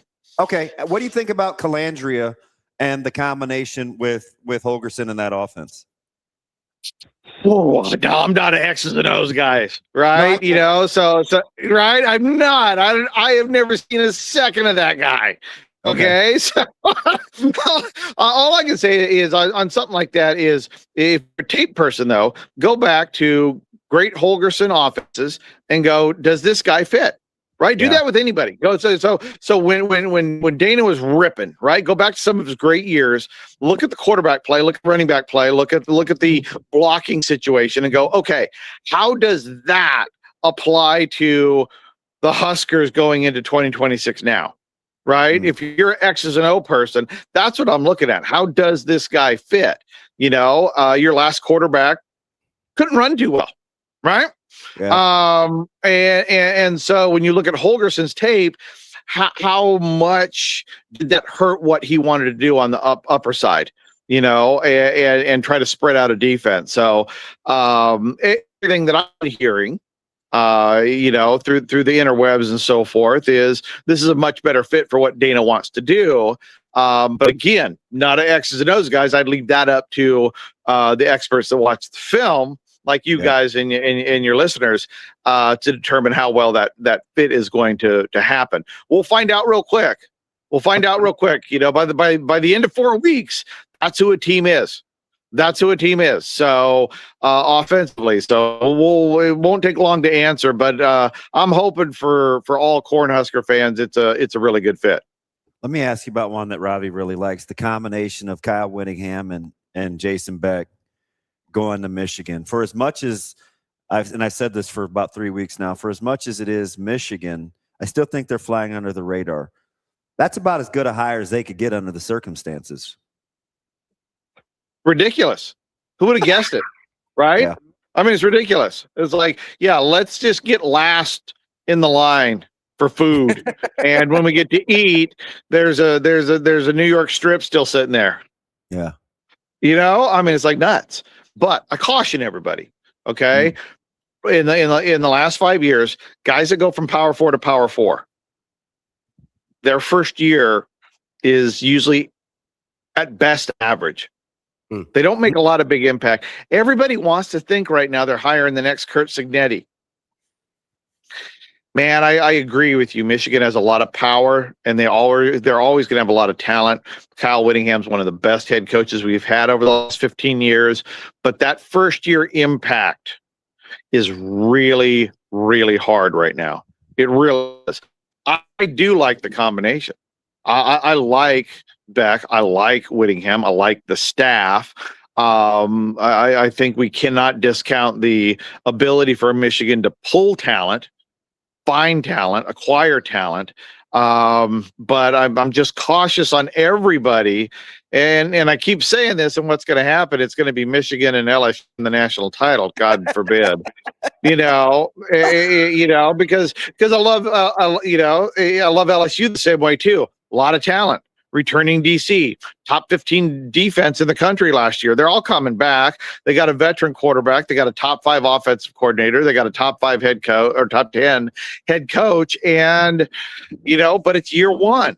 So, none of us are going to be surprised if Michigan is right back in the top 25 again with Kyle Whittingham.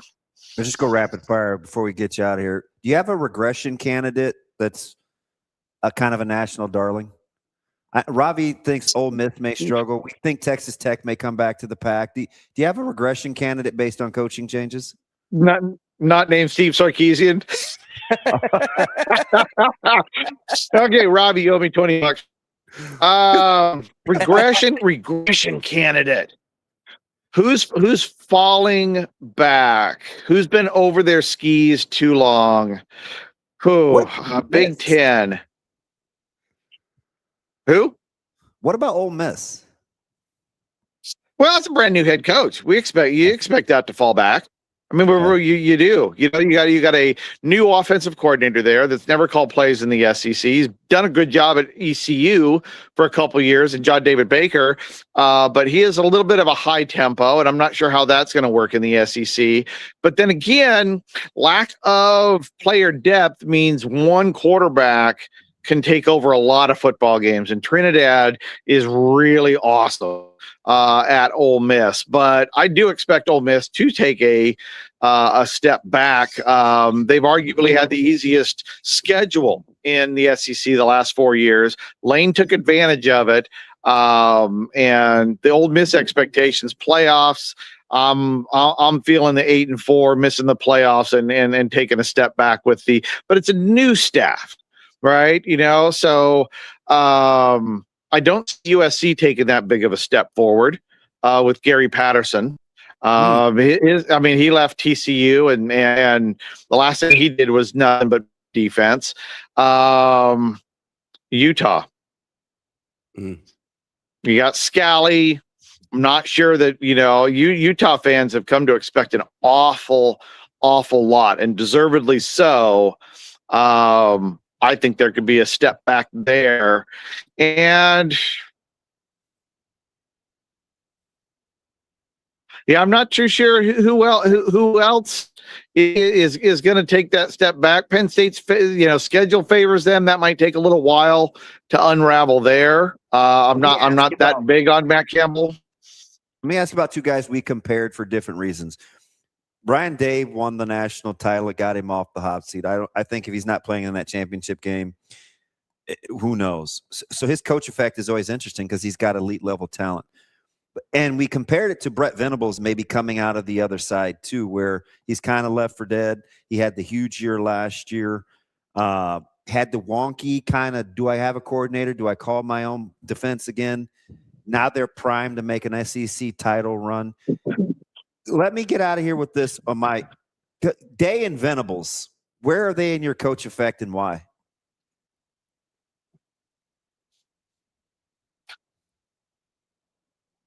He's on the move. Go on, Dave. I was trying to get a better signal while you were talking. I was trying to get a better signal while you were talking. That's a good one.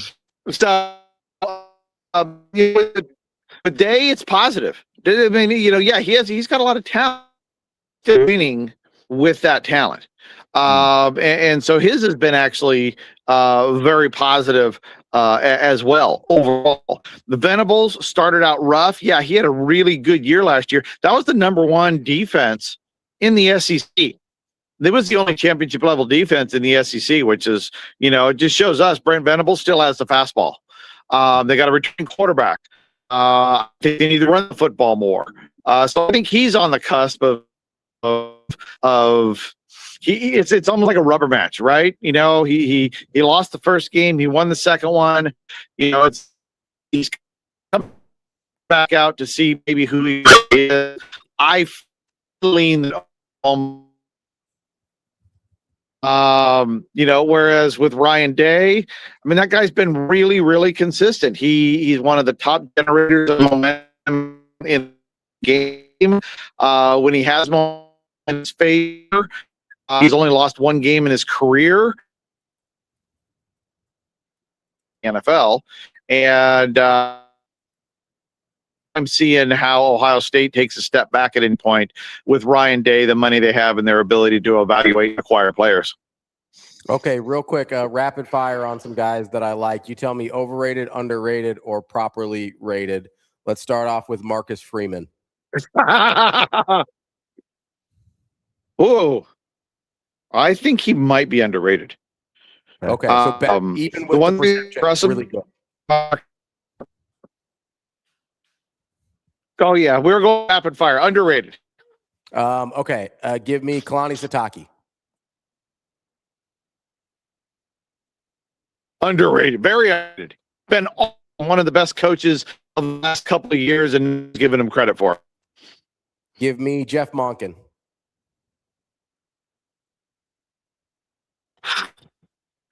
Really, really good head coach, but we didn't hear that one. Dang it. Can you give me Monken one more time? Didn't think he was portable. Really good head coach. Oh, I just really good head coach. I just don't think what he. Okay, Jamie Chadwell.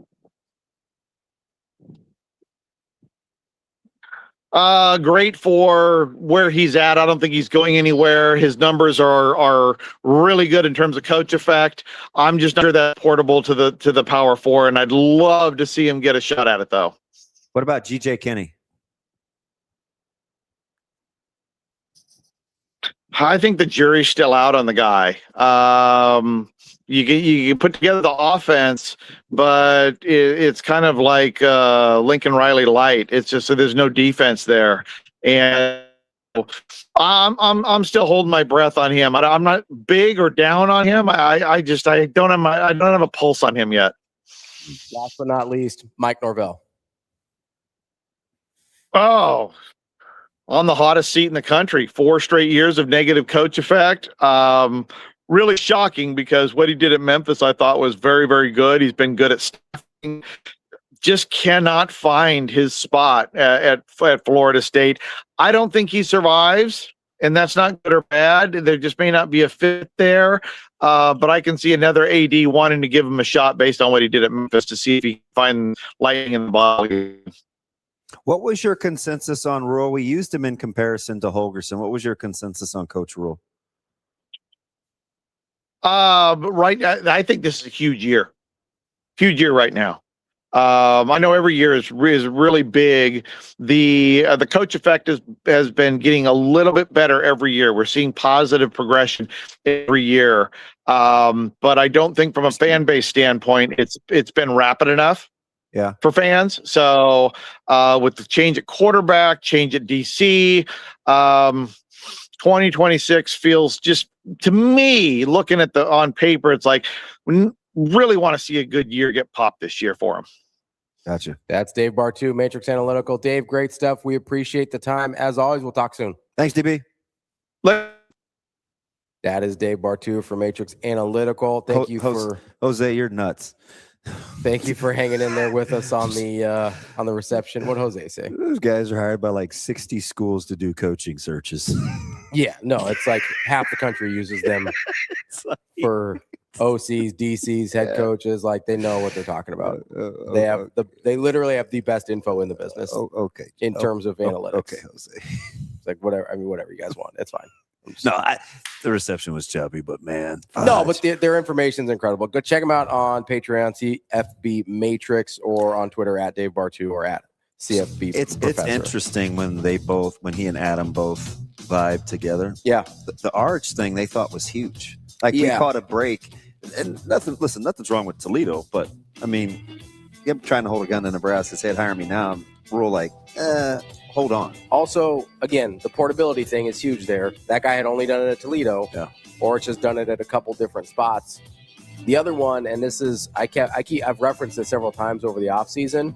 The other hire that they were over the moon about was Jeep Wade. I know. That was a guy, because I'm going to toot my own horn a little bit. I know it'll be shocking to you.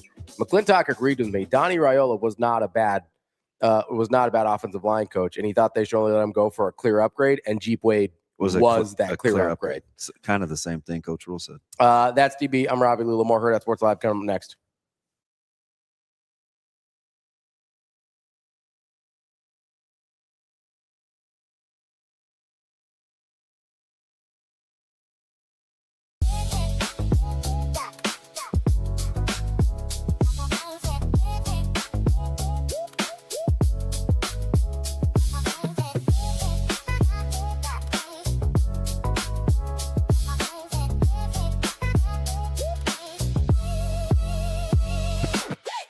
Yeah, I think I've grown tremendously just on and off the field, just the way I study the game and the way I break down film and how much more stronger I've gotten during the offseason and how faster I've gotten. I think from last year to this year, it's just been a great process. I know in the spring you mentioned you were also stepping up as a vocal leader. How has it pushed you to be more of a vocal leader, not just on the offense, but for this team? Yeah, I think for the team is just understanding the guys that you're leading on the team and understanding what works for everybody, because some leadership styles is not going to work for same guys on the team. So just getting to know my teammates has been a great process, especially the new guys coming in and just embracing them with open arms.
Losing weight is harder than you expected.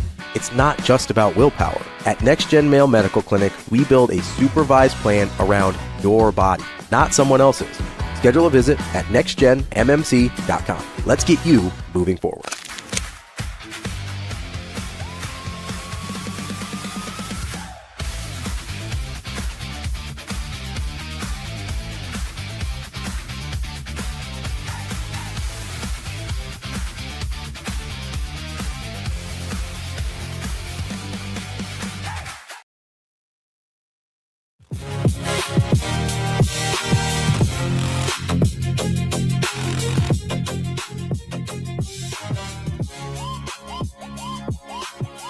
You're listening to Hurrdat Sports Live. Welcome back, Hurrdat Sports Live. That's DB. I'm Ravi. Lulla here at Hurrdat Sports HQ. Appreciate Dave joining us. Maybe we can get him some Starlink or something for Christmas. Yeah. He is a heck of a funny follow. No, and he's, the information's unbelievable. You know what's funny? I think there was like 3 or 4 years in a row, he picked bowl games at like a 64% clip. Yeah. It was in the mid 60s without watching football. Yeah, the data analysis from him is literally unreal. Like, it's unbelievable. They do such a good job. How about he just rattled off names of where guys were, coming over from East Carolina, and it's just like, you didn't even know I was going to ask you that. That was my favorite part, is we did not prepare him for any name that we threw at him at all. No. And he's just like, yeah, this guy's this. He's walking on his phone. Yeah.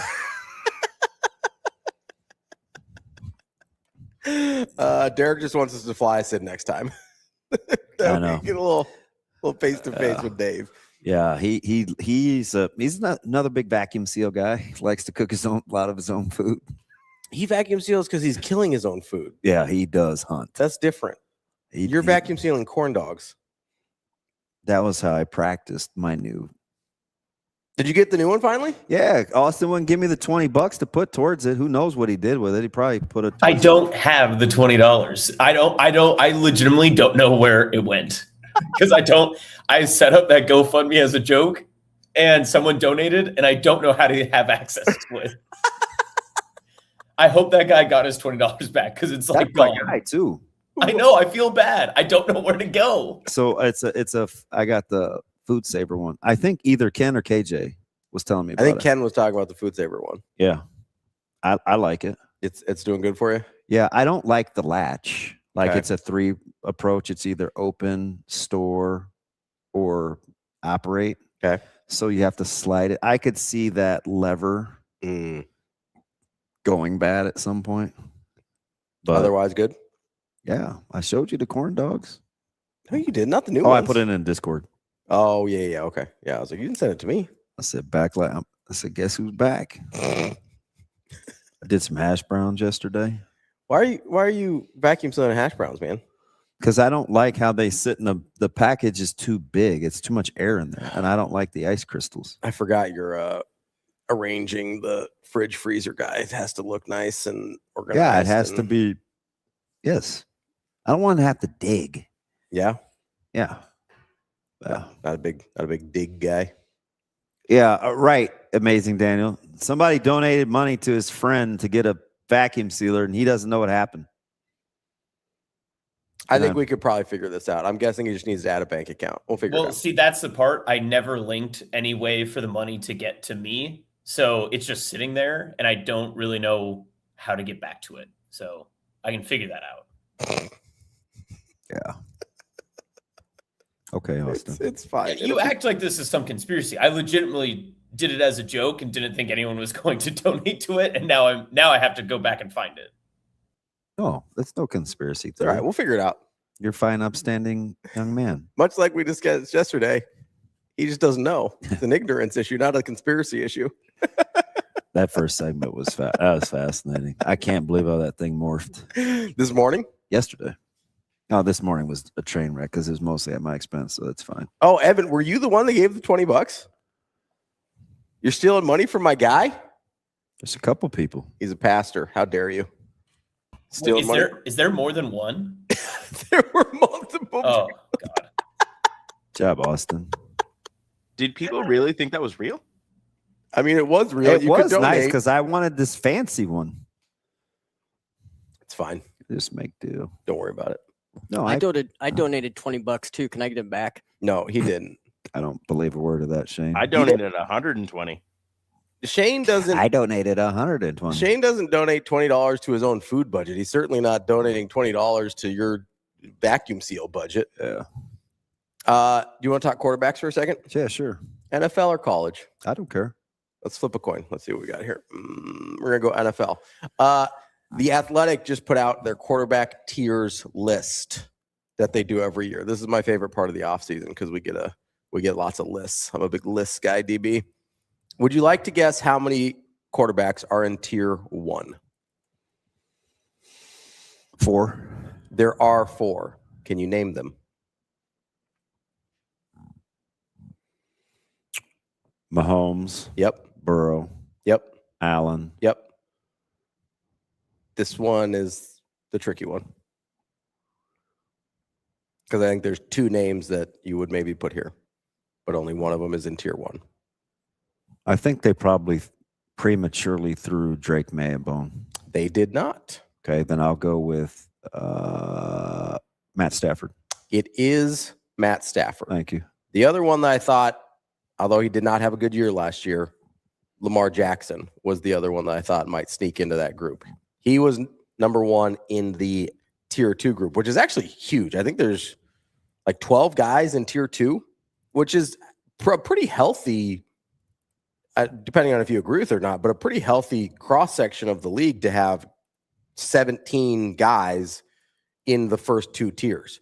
I'm going to read off some names here real quick, and that they do put these in order. You tell me fair or foul. Okay? We've got Lamar Jackson as the top of the second tier, then Justin Herbert, Dak Prescott, Drake May, and Jared Goff are tied at 8th. Any objections yet? No. Jordan Love at 10. Oh, they like him as much as I do. Purdy and Caleb Williams tied for 11th. Are you surprised at the emergence of the Caleb Williams love? He's definitely getting the Ben Johnson. The bump. Yeah. Yeah, he's getting a little bump. Caleb Williams is in almost everybody's. I haven't seen him lower than 12 in any list. I think 11, 12 is appropriate. You're like, that's the neighborhood. I think you probably 12, I think sounds about right. Let's see who's behind him. Guys that are behind him. Jaden Daniels coming off the injury.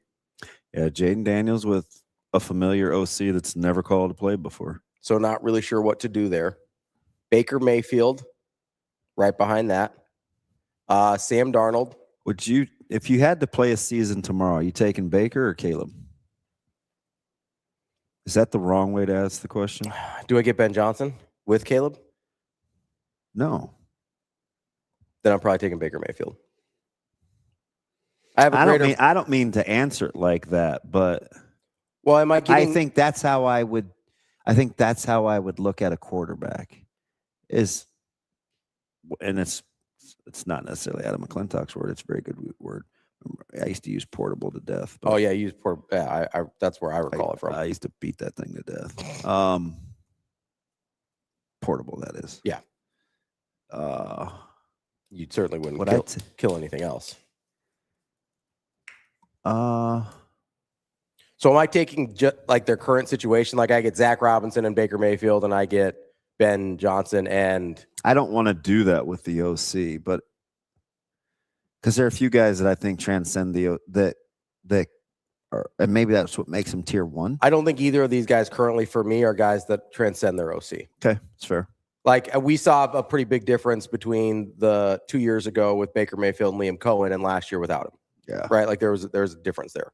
I think the continued mentorship of Ben Johnson is pretty critical to Caleb Williams, how he ends up as a quarterback. Right. So I'm not willing to, just like with Brock Purdy, I cannot extract him from Kyle Shanahan. Impossible. Most people don't. I think he's a good quarterback. There are quarterbacks like that. I think he's a really good quarterback.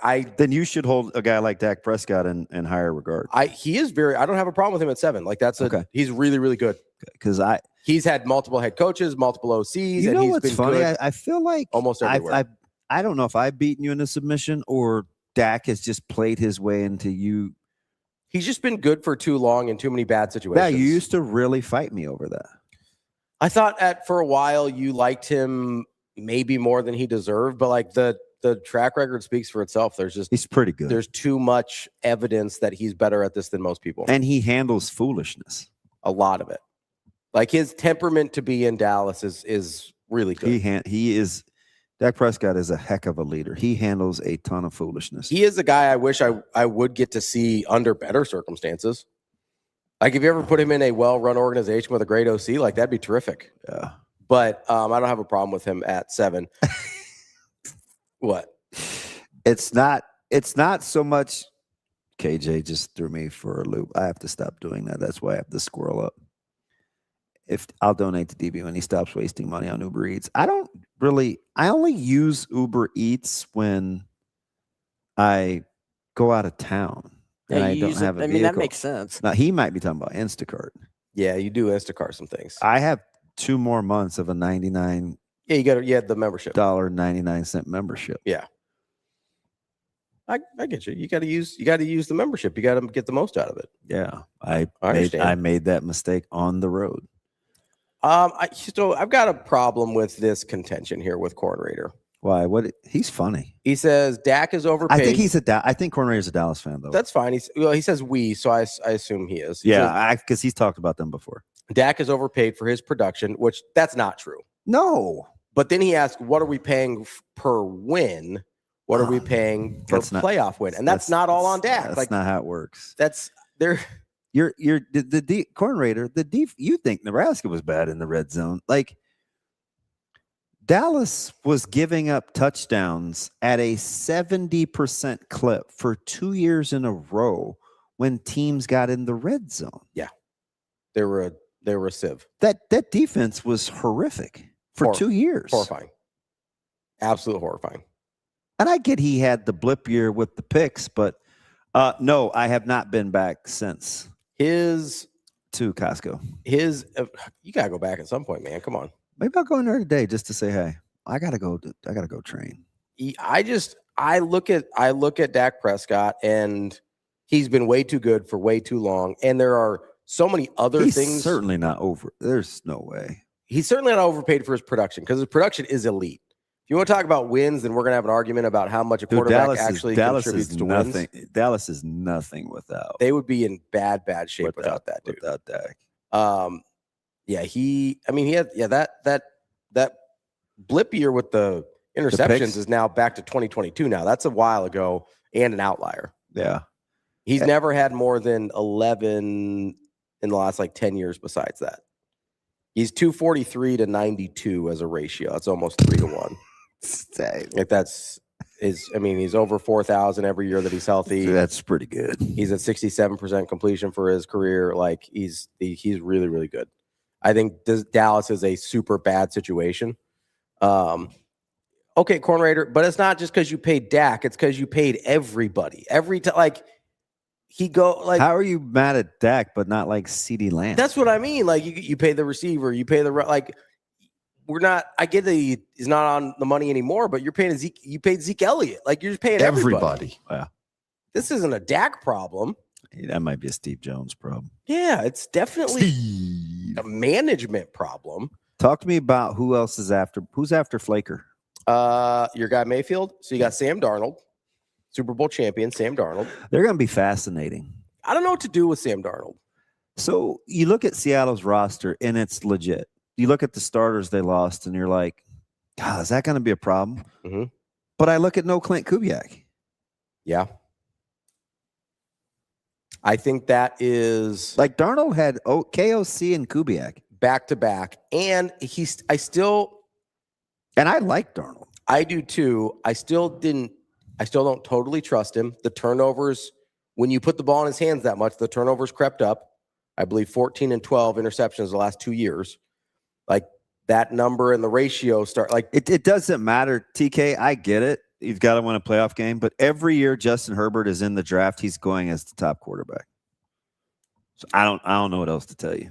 Justin Herbert's a hard one for me because the way he plays is fantastic, and he just hasn't ever won very much. So it's but if I can't be mad, I don't know what to tell you. If I can't be mad at Dak for it, I'm going to have a hard time being mad at Justin Herbert for it. Yeah. The only difference for me is I think Herbert's been in better situations, and I think, in my opinion, Herbert. Although we say that we say that until we run down his list of receivers that. So I mean coaching situation, but it's because I like Harbaugh more than anything else. And he's only had Harbaugh for 2 years, right? So I'm open to seeing what, and I imagine the Chargers will give Harbaugh more runway so that they'll have a chance to actually win together. I mean, drawing a line in the sand, TK, doesn't make you cool; it just makes you stubborn. I don't know what to do with Darnold. The 25-14 last year is a little concerning. Yeah, dropping below that 2 to 1. Yeah, 2 years ago with KOC, he had 35 touchdown passes, so the 12 interceptions are palatable, right?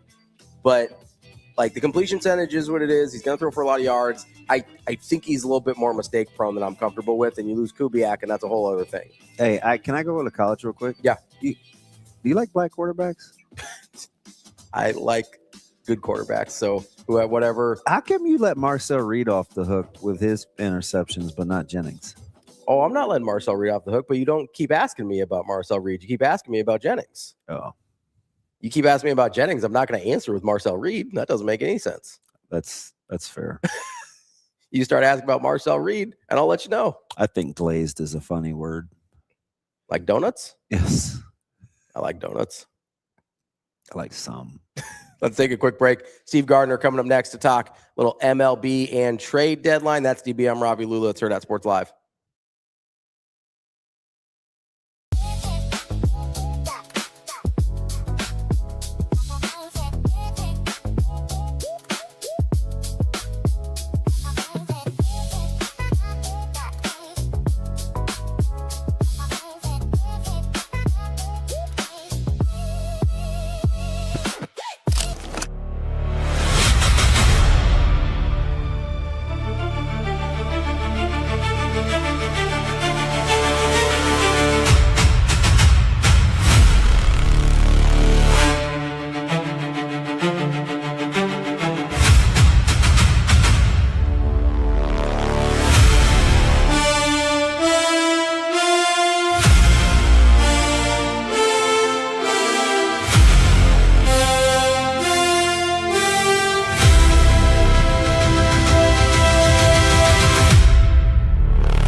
Are you feeling off, low energy, or asleep?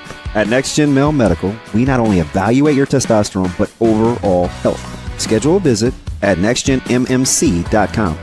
Together, we'll get you back on your game.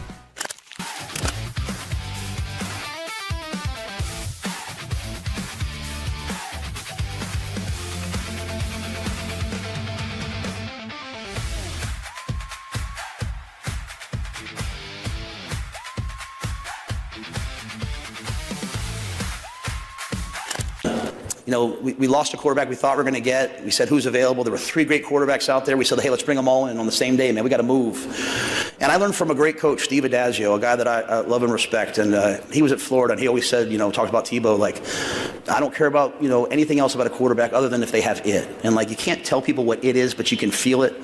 And I said, guys, we'll know within the first 5 minutes of meeting these guys who our quarterback is. And I remember Anthony got out of the car, watching him shake everybody's hands and the way he carried himself and the way he did things. And I was like, that's our guy. And he's a great yin to my yang. You know, I'm old school, you know, be tough, incrementalist, get better day by day. And he's got some swagger and some juice that is great to offset me. And I think I can't wait to watch him play. But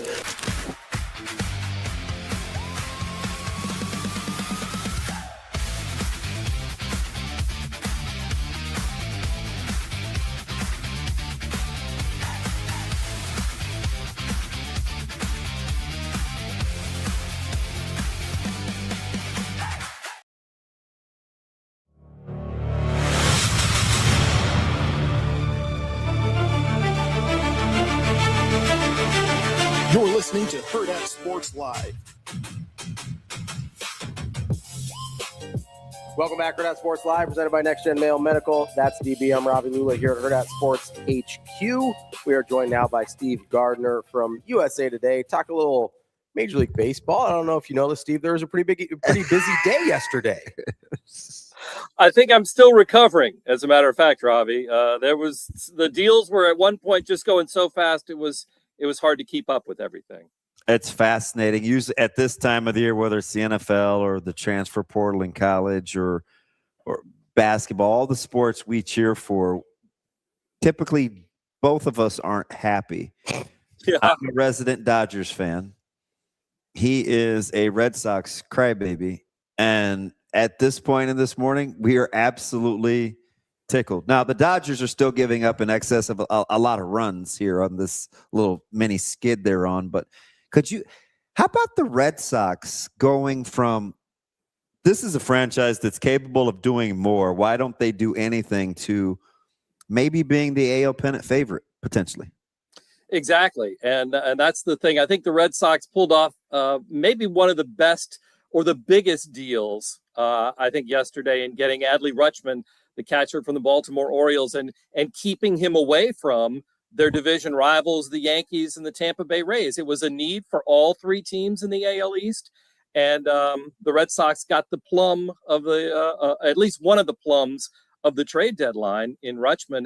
Fills a need for sure. They gave up a lot, and they had to, I think, because of the stakes there and who they were battling against.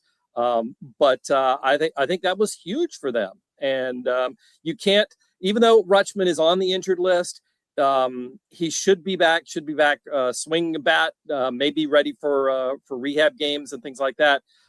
It's a big move. And the Red Sox, you know, for as well as they've been playing, and I know you guys both know that they swept the Dodgers in their last series. Oh, yeah. So, this marks them as a team, you know, kind of a statement move, as a team that is not only thinking of making the playoffs, but actually getting to the World Series. And they've taken a pretty good step there, especially if they get the injured guys, Garrett Crochet and Roman Anthony, back, as they should, before the playoff stretch run gets here.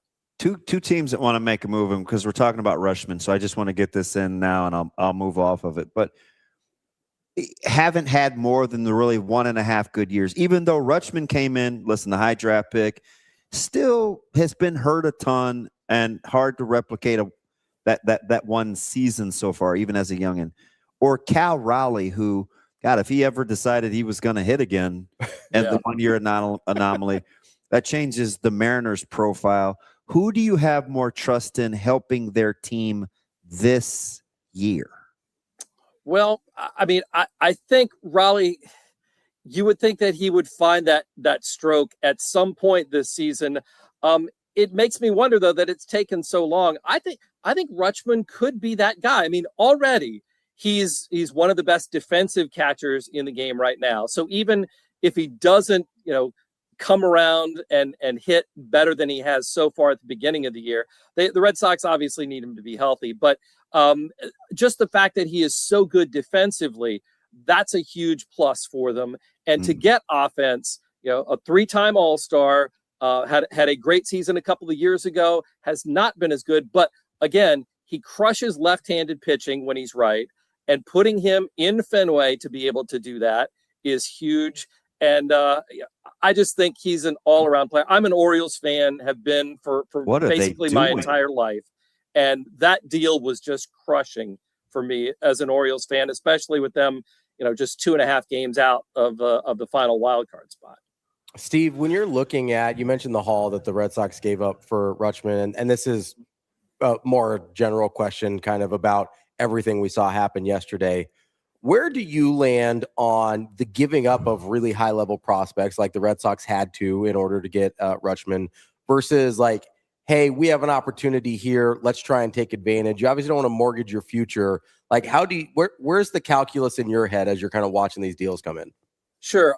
I think obviously the phrase flags fly forever comes into play here. I think back to, what the Chicago Cubs gave up to get a couple of months of Aroldis Chapman back in 2016. They won the World Series. What kind of a value can you put on that, especially for that franchise? So the Red Sox know a lot about breaking curses and things like that. I come down on the side of, you have so many prospects and a lot of them aren't going to pan out. You think about Marcelo Mayer, one of the Red Sox top prospects from just a few years ago, ends up being a guy that they trade away for really peanuts, considering what he meant to them just a few short years ago. Prospects can be terrific, but they can also flame out and we never hear from them again. And I bet if we go back and revisit, a lot of huge trade deadline deals, you're going to find out that more often than not, the prospects that we highly valued, at that time don't really pan out. And at this point, certainly the Orioles went for quantity over quality, although they're pretty good quality at this point. But, even if one or two of those pan out, it's a win for them in this instance. I just think, go ahead. That's why you have so many prospects. That's why you have a farm system. Sure, bring up, as many as you want and as many as you can who will contribute. But if you have an opportunity to get proven major league talent, you go after it. And that's exactly what the Red Sox did. Let me stay in that division. Lombard Jr. is coming up. Nothing from Stanton. Goldschmidt's a 246 guy. Maybe gets it going, just old. And, Cashman yesterday said, listen, he's not taking anything off the table with what happens with Judge. You obviously start with Judge because that's the most practical if he's healthy. That's getting a great player at the deadline. Right. Did the Yankees do enough with adding Garcia to that offense? Well, I think, first of all, you hit the nail on the head. If Aaron Judge is not able to come back and produce, it doesn't matter what the Yankees did at the trade deadline. Wow. There's no way they can be a team that we take seriously if Aaron Judge is not in the middle of that lineup. So adding on the perimeter and getting Luis Garcia, who's having a career year, Elliot Ramos, who is a solid player, but nothing great. I don't think the Yankees had a great deadline at all. I mean, they needed a catcher. They were the only ones of those three in the division that didn't get one yesterday.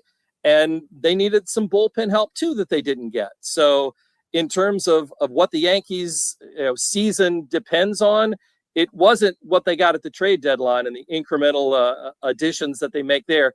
It's whether they can get Aaron Judge back and be healthy for the stretch run.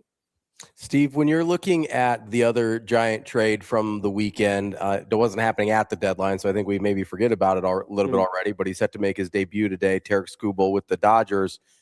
What do you think about the return for the Tigers there? I know some people were a little I was happy.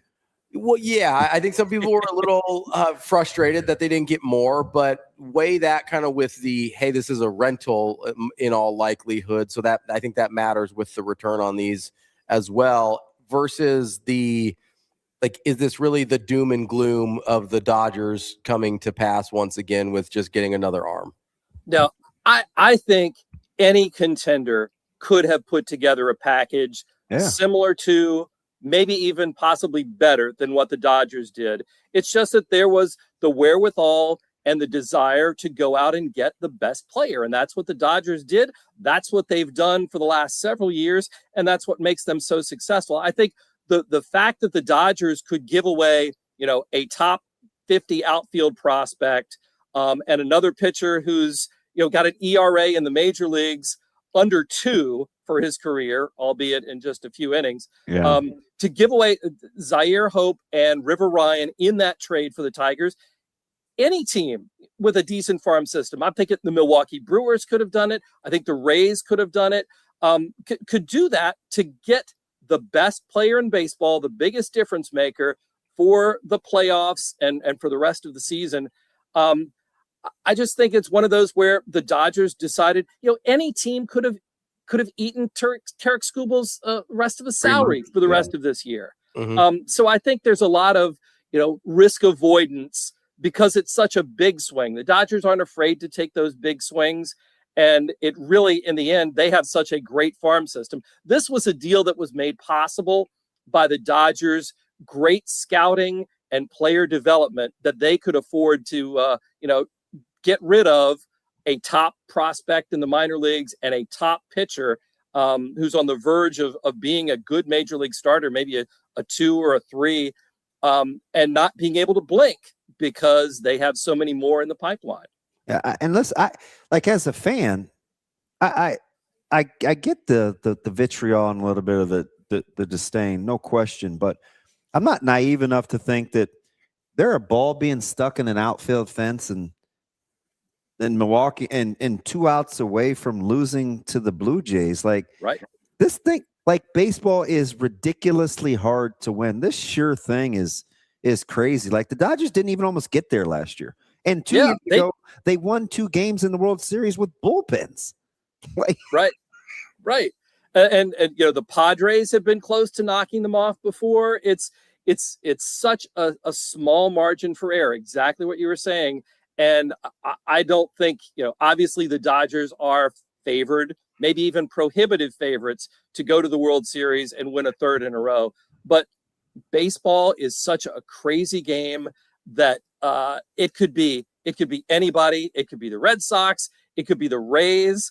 Somebody can. It could be the Padres or the Braves or somebody, or the Brewers in the National League that trip them up. So yes, they certainly have to be the favorites, but if you make them, 60% favorites to win it all, that's still 4 out of 10. Somebody else is going to win. And those odds come through an awful lot. 2 teams I was terrified. I'm not even going to put the Phillies in there because I think Ravi wants to talk about the Phillies because they did have a good, they had a good deadline move. The 2 teams I didn't want to get Skubal were, I didn't want to see Miz and Skubal go 1-2 in a short series. I didn't want Milwaukee. And a team that I thought kind of stayed a little pat that I'm terrified of if they're healthy is the Braves. Now, maybe their pitching has outperformed their arms to start the season because I thought they needed a frontline arm again. They pitched really, really well. It's held up 3/4 of the season, so maybe that plan will land or not. But were you surprised the Braves weren't splashier? Yeah, I did. I thought they might be one of the teams that would be at the forefront of the Skubal competition because, as you said, you get into the playoffs. A lot of it depends on your starting pitching, and pairing up Mizorowski with Skubal for the Brewers would have been terrifying. Pairing up Skubal with Chris Sale would have been terrifying. So yeah, I'm kind of surprised Atlanta didn't do much more. I guess they're looking at, Spencer Schwellenbach coming back and helping them, or Spencer Strider coming in and being a bullpen guy. I don't know. That was one of the more surprising things that the Braves didn't do more. I do want to get to the Phillies here. I have an affinity for Dave Dombrowski from his time in Boston, obviously. That's unfortunate. And he's a guy that, like you talked about, not afraid to take big swings. Like that's a staple of what Dombrowski does. Took some swings, obviously, with Arraez at the top of the lineup. Got a couple relievers as well in Rayleigh and Killian. But the defense is kind of where I'm interested in here on moving Reyes to second and then having to shift 3 other positions to make that feasible. I mean, is what he brings offensively in your mind enough to offset them getting worse at literally half the positions on the field? Well, the other curious thing before we get to that is the Phillies needed a right-handed bat, and instead Arraez is a left-handed bat. So they're going to be susceptible to left-handed pitching, I think, going forward. But they needed the jolt of offense, and they definitely got that from somebody who is kind of like the antithesis of the slugging Phils. He swings and doesn't miss very often. And that's something that will help them considerably. But when you reconfigure the defense and you're moving Bryce Harper to the outfield for the first time in a couple of years, you're really taking your chances on a team that wasn't a very good defensive team to begin with. And now you've got an alignment that is more looks like what you would have in the 14th inning of a game in the middle of May. Well, it looks like softball. Yeah, you've had 6 pinch hitters, and you're like, have you ever played outfield before? Exactly. Harper hasn't played outfield for time in half a decade. Yeah. And so, Bryson Stott is a really good defensive second baseman, but he's got to move off of that, go to third. Even though he's at third base, he's probably still a better fielder than Alec Boehm, who goes over to first base and moves Harper to the outfield. I'm surprised they didn't think about, the possibility of putting Kyle Schwarber back at catcher or something, it would only seem appropriate. Right? Let's give it a go. Why not? Let's have a good time, Kyle. I'm fascinated with how that's going to work out. The Cubs offense is terrifying. And it's not just because of last night. It's not PT. Earlier in the season, the Cubs had beat the Dodgers 4 straight times before the Dodgers finally got off the schneid against the Cubs. So I always pay attention to teams that seem to hit them well. They're serious.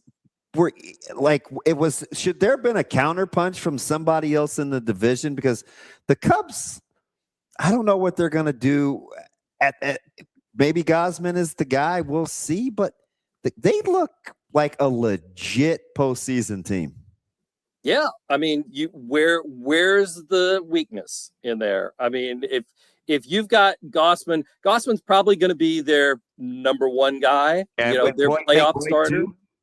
Yeah, okay. I mean that's pretty impressive. They went out and got an impact kind of high leverage reliever, Ryan Zefferjon from the Angels. Who's going to help that bullpen, which is something that they need. They're going to get Daniel Palencia, the closer, back at some point. And maybe they're going to get Shaw back too, right? Right. Edward Cabrera is going to come back at some point. And then you throw Clay Holmes is going to come back at some point. All of a sudden it's like, where's the weakness in this Cubs team? They're going to make some noise. They're going to, I think, in the early rounds of the playoffs, who the Cubs face, who the Phillies face, are not going to be. It's not going to be a comfortable matchup. Let's say. Underrated winner, more of an underrated winner at the trade deadline. Padres, Guardians, or Yankees? I like the Guardians. I do too. In fact, that was maybe the most surprising thing of all to me. Was that the Guardians actually went out and did some things, made some acquisitions, and added to their roster. I figured, if looking at their past history of doing little to nothing, to go out and get, right-handed power, which they needed from Joe Adell. Nate Lowe has been, tremendously hot the last couple of weeks. And Foster Griffin, left-hander from the Washington Nationals, to complement the top two in Gavin Williams and Tanner Bybee. That's a formidable addition to that club in a division that really is still kind of up for grabs, even though the White Sox have been playing so well. Can they sustain it? Can they, with so little experience in this type of situation, I think they're gonna feel an awful lot of pressure going into September. Yeah, and listen, Messick is. You can't forget about him at all. So right. So I don't even know if this was a hot take. I was saying it kind of tongue in cheek, but I kind of believe it. This was in the first hour. We were just kind of running through, and I said, this is gonna seem kind of weird. And I love what the Red Sox did, but if I had to slot teams today, I may go Guardians, Red Sox, Rays as 1, 2, 3. I get Guardians in the Central, but if I'm playing the long game, would you flip the Red Sox? Would Guardians not be that high? Like, how do you slot the top 3 in the AL?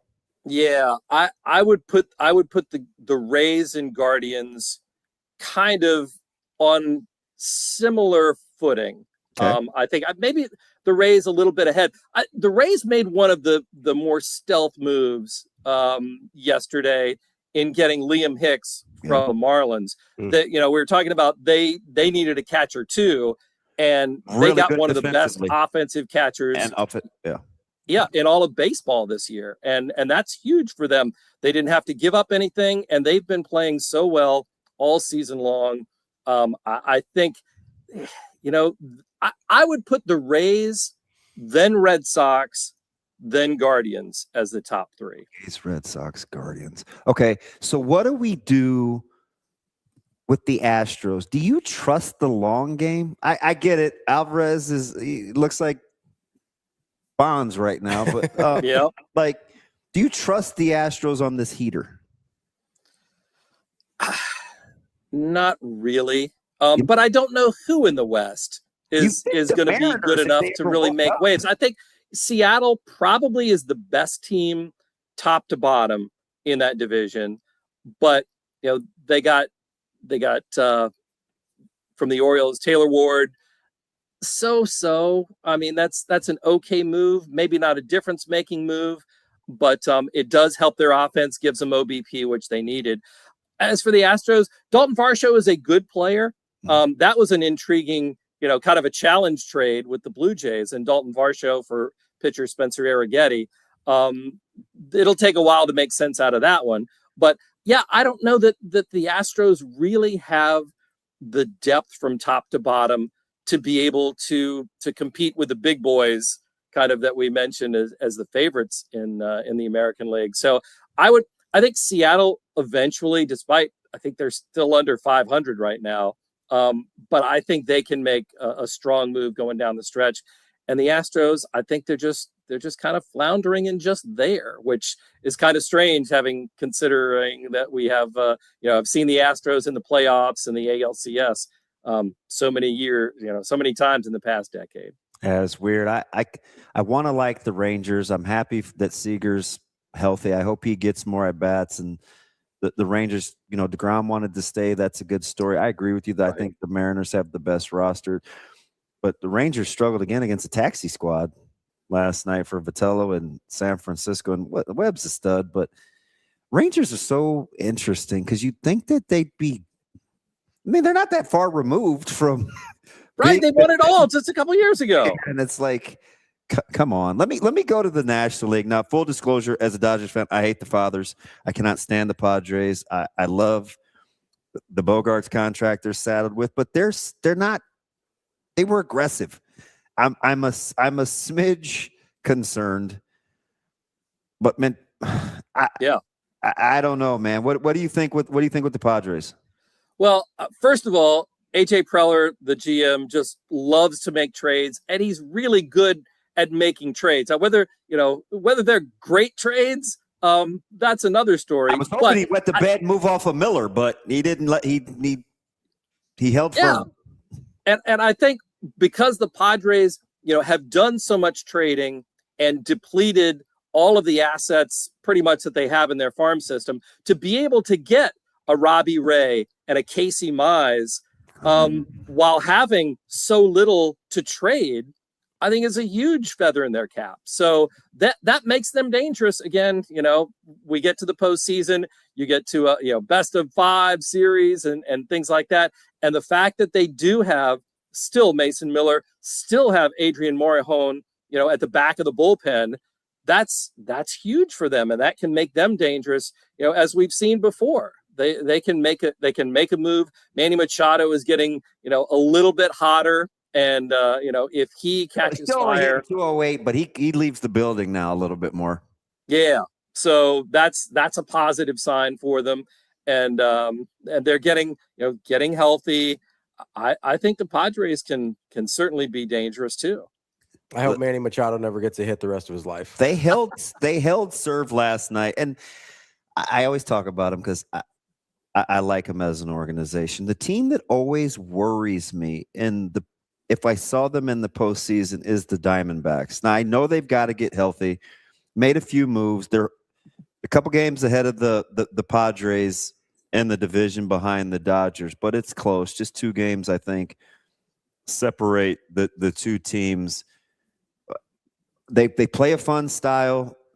They would bug me in a short series. Do you like the Diamondbacks at all? I like certain players. I love Corbin Carroll as a ball player. He appears to be back. Yeah, I don't like the Diamondback. Plain and simple. I don't like the way that they're put together. They're relying on pitchers like Eduardo Rodriguez and Brandon Pfaadt, who I think are still doing it with smoke and mirrors, even though they continue to do that and continue to get away with it somehow. Their bullpen situation now, Paul Sewald is their closer, just sort of imploded, so that's unsettled. I just don't know what to make of them, and even though they're in great position, I ultimately see them fading down the stretch. Steve, last one for me here. A lot of times the deadline is often as defined by the moves that aren't made as the ones that are. One name that popped up for me that I thought was super interesting was the fact that offers were made for Elly De La Cruz. Surprised at all that the Reds seemed to at least somewhat entertain, even if none of the packages came close to acquiring Elly De La Cruz? I mean, you have to, unless you're a surefire playoff contender and you've got a chance to go deep into October, you have to listen to everybody. I think that's, kind of along the same lines of the Baltimore Orioles. They had to listen on Adley Rutschman because you never know when somebody's going to just open up their wallets and open up their farm system and say, here, take what you want. And I think that's the situation that the Reds were in.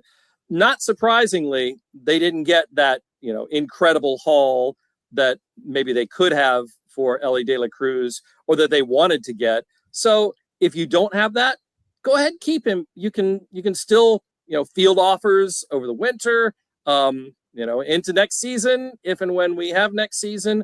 So yeah, I'm not surprised that they didn't make a trade just because, he has such a high ceiling. You at least have to listen. Let me ask this kind of rapid fire, just kind of off the radar, because I think people are a little disappointed in Detroit. I can actually kind of see the plan, though. I felt like Mize was always going to be the sneaky guy to move. I get the Skubal thing. I think they got the haul on Skubal again. As a Dodger fan, I was like, you didn't have to give up a ton, but I could see what Detroit is trying to do. If you're playing the long game, because I think both these teams have good managers. Who gets the chips, Detroit or Pittsburgh? Ooh, I'll tell you what.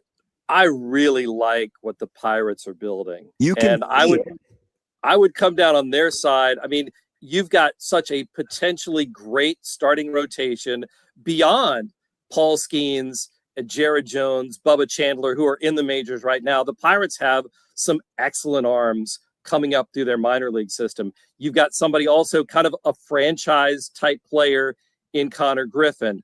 And the fact that management in the past offseason went out and just did a little bit to upgrade that team. And all of a sudden, they're now one of the best offenses in baseball in 2026.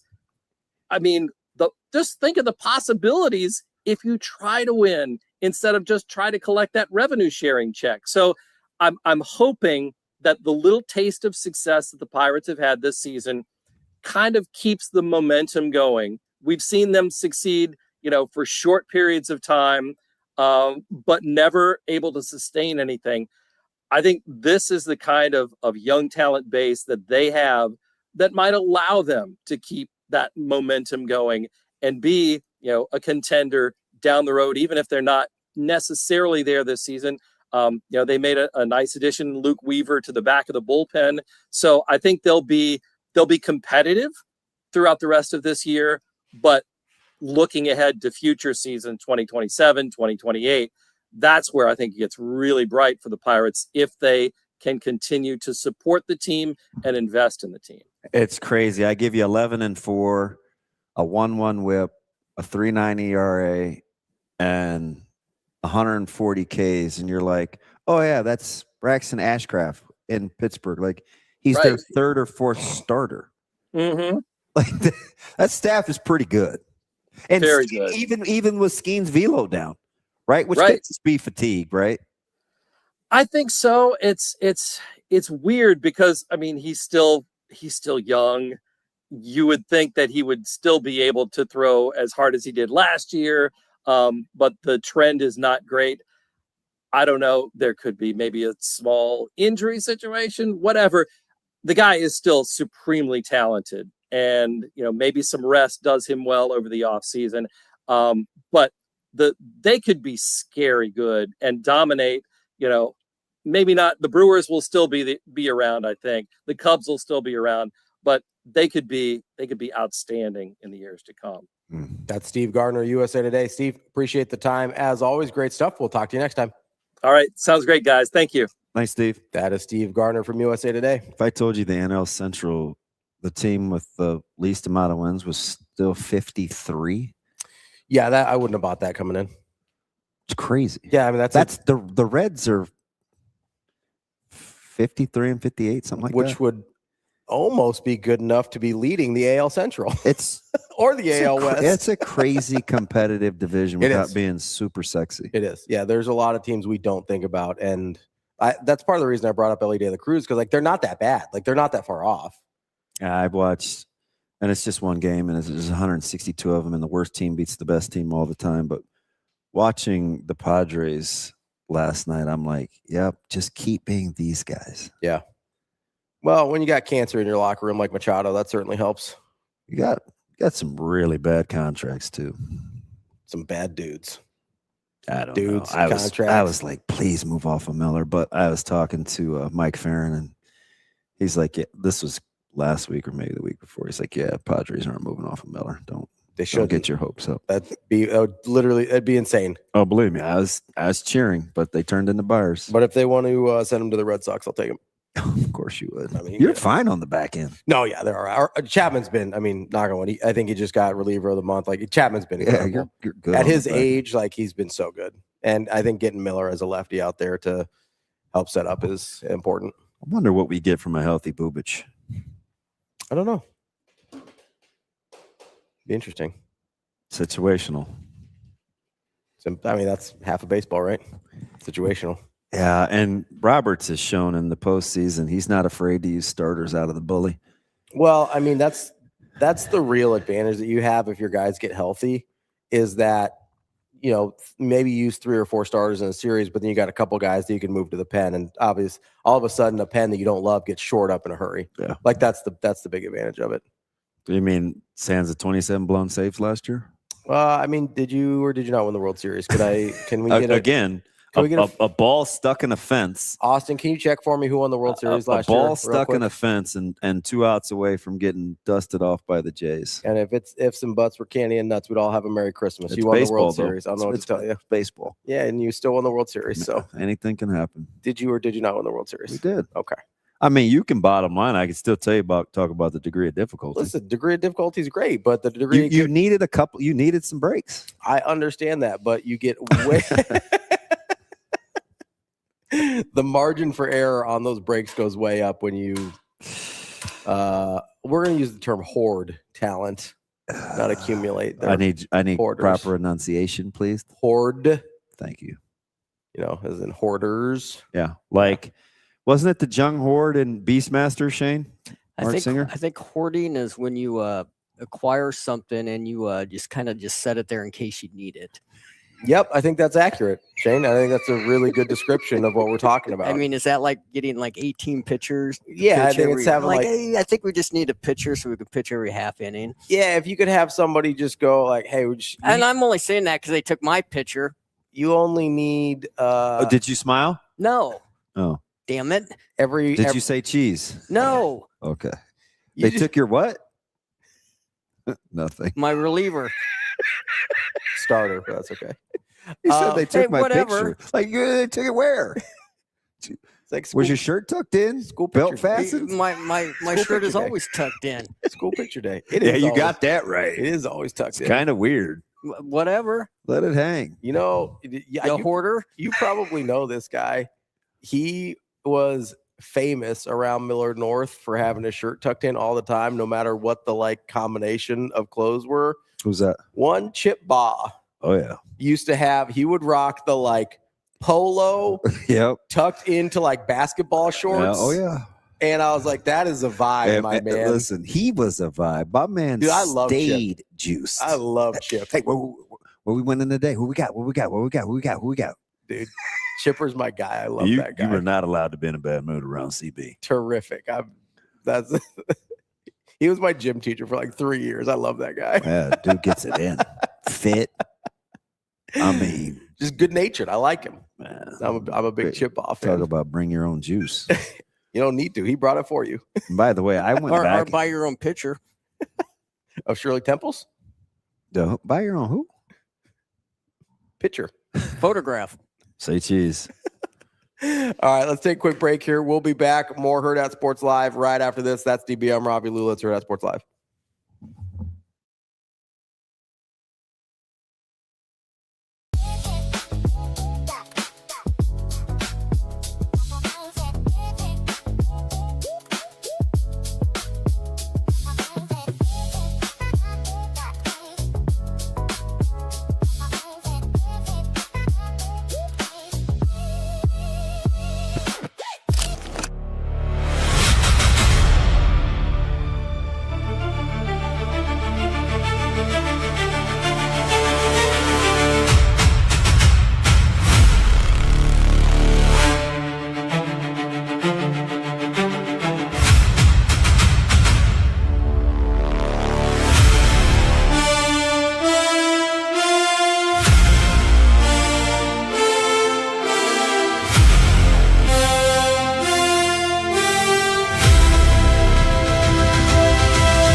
Are you feeling off, low energy, or asleep?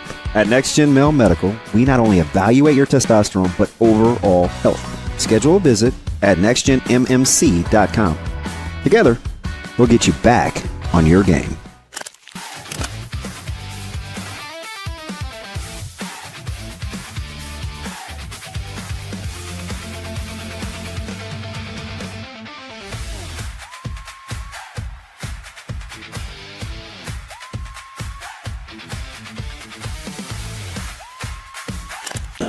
You know, we lost a quarterback we thought we were going to get. We said, who's available? There were 3 great quarterbacks out there. We said, hey, let's bring them all in on the same day, man. We got to move. And I learned from a great coach, Steve Adazio, a guy that I love and respect. And he was at Florida, and he always said, talked about Tebow, like, I don't care about, anything else about a quarterback other than if they have it. And, like, you can't tell people what it is, but you can feel it.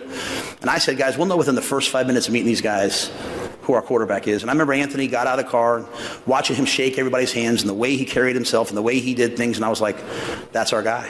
And he's a great yin to my yang. I'm old school, be tough, incrementalist, get better day by day. And he's got some swagger and some juice that is great to offset me. And I think I can't wait to watch him play. But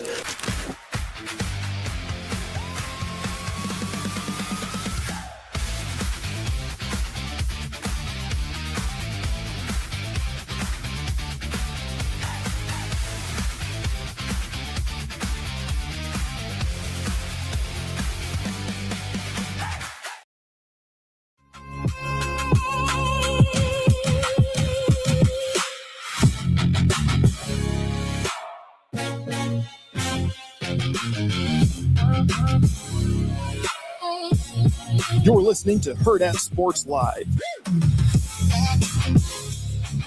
Welcome back, Hurrdat Sports Live. That's DB. I'm Ravi, Lulla here at Hurrdat Sports HQ.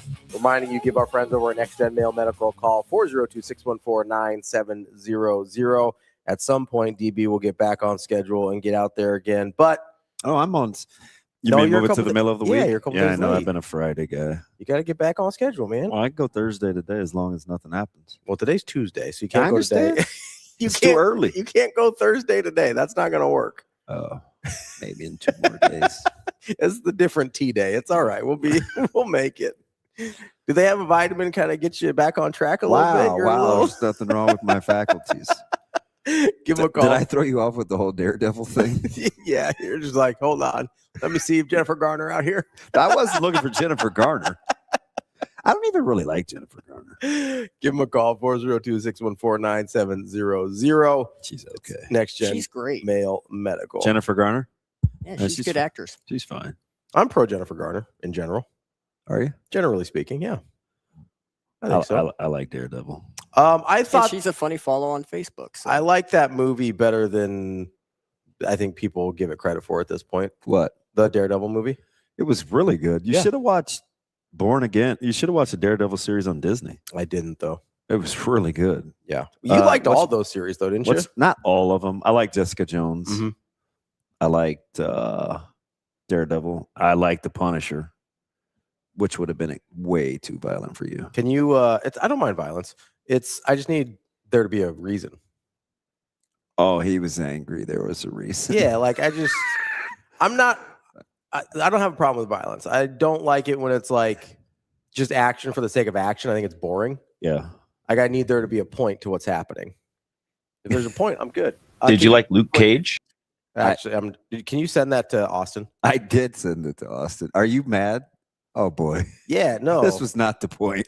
Oh, it's always the point. Do we have this? Give him a second. I think Austin has it. I'm just asking here because we got some problems. That was not the point. What was the point? I am not IBM Watson. I need like at least 15 seconds if possible. I didn't know when he sent it to you. Who? I didn't know. IBM Watson. That's quite the reference. This dude. I had to keep it in your guys' age range. Wow. I don't have an AOL email address. How dare you? How dare you? Wow. Just unnecessary. Oh, this is kind of unreasonable. That's what I feel like you're feeling about this. Huh? Is erroneous. It was unnecessary. Well, I mean, it's just dumbass stupid. So I don't know what to do with that. Oh, like it's like if LeBron's on the ground and swipes a Draymond's ball bag. Oh man. Yeah, I really thought ball bag was a better option, and it wasn't. It just wasn't. That's totally on me. All right, so this is one Dylan Raiola. Oh boy. He was asked about the difference between Oregon and Nebraska and why he made the move to Eugene. He says, and I quote, this is from Logan Brown, by the way, on Twitter. It's definitely been a transition. I'll start with the landscape outside. There's not cornfields here. There's mountains and trees, and I love nature. As far as football, it's different. With coaches and players, we have a lot more talent than we did at Nebraska. I don't say that to knock on them, but I think everybody will know that. I'm very grateful for my time there. That's the first time he said that, by the way.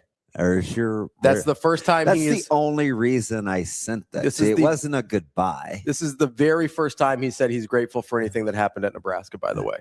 Learned a lot from my coaches, teammates, still have those relationships, but I think that I'm really excited for what Oregon's going to bring. Not only bring to my life, but for my teammates as well. You know, I actually agree with him on part of this. Yeah, it's not. I don't. No, hold on. I agree with him on part of this. You know why? Okay. I do think they're more talented than Nebraska. That's why he's not starting. Wow. I think that's an important distinction to make right there. That's why he's not playing, because they've got more talent than Nebraska. First of all, I mean, that's a very obvious statement. Or we consider Oregon one of the most talented rosters in the country, so they're more talented than just about everybody, right? Here's my problem, Dylan. You lived in Lincoln. What's the population of Lincoln, DB? Do you know? I don't know, 275,000. Do you know the population of Eugene, Oregon, off the top of your head? No. Just yeah. Let's see here. Population of Eugene, Oregon. Let's just do a little Google. Oh, it's 178,000. What is Lincoln? Lincoln, Nebraska. 270, maybe. Population. Let's see what we got here. It's over 300,000 people. Okay. It's almost like it's almost twice as big as Eugene, and he's bitching about cornfields like a child.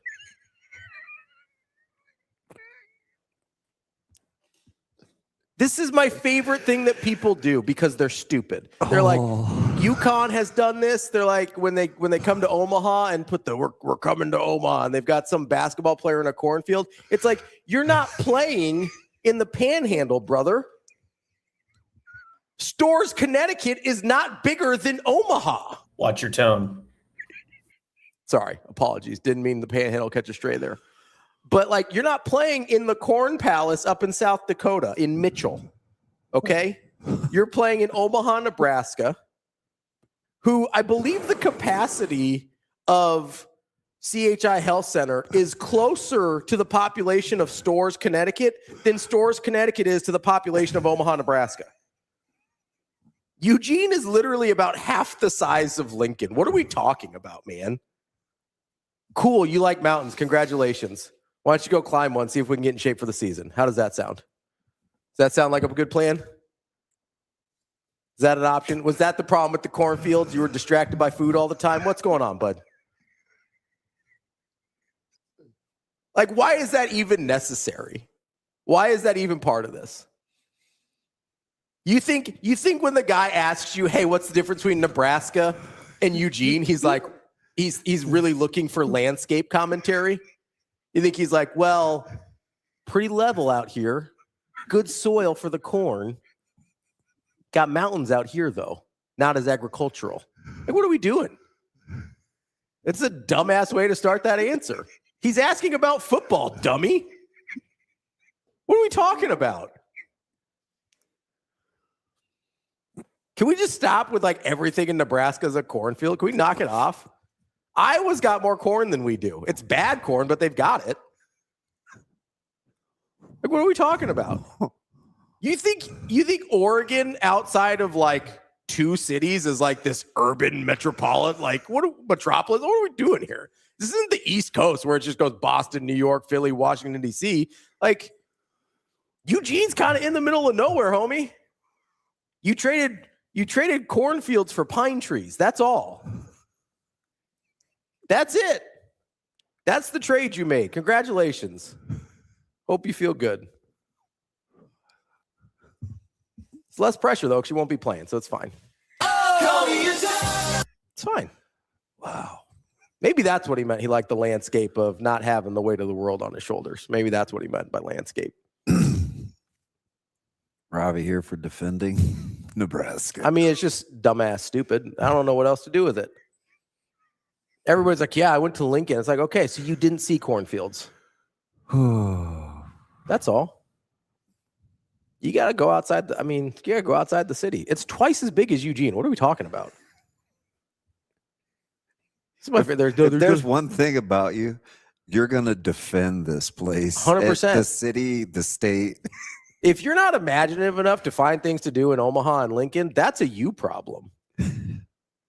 Unless you like, if you're just like, oh, unless I see a mountain directly in front of me, I'll never know what to do with my free time. That's idiotic.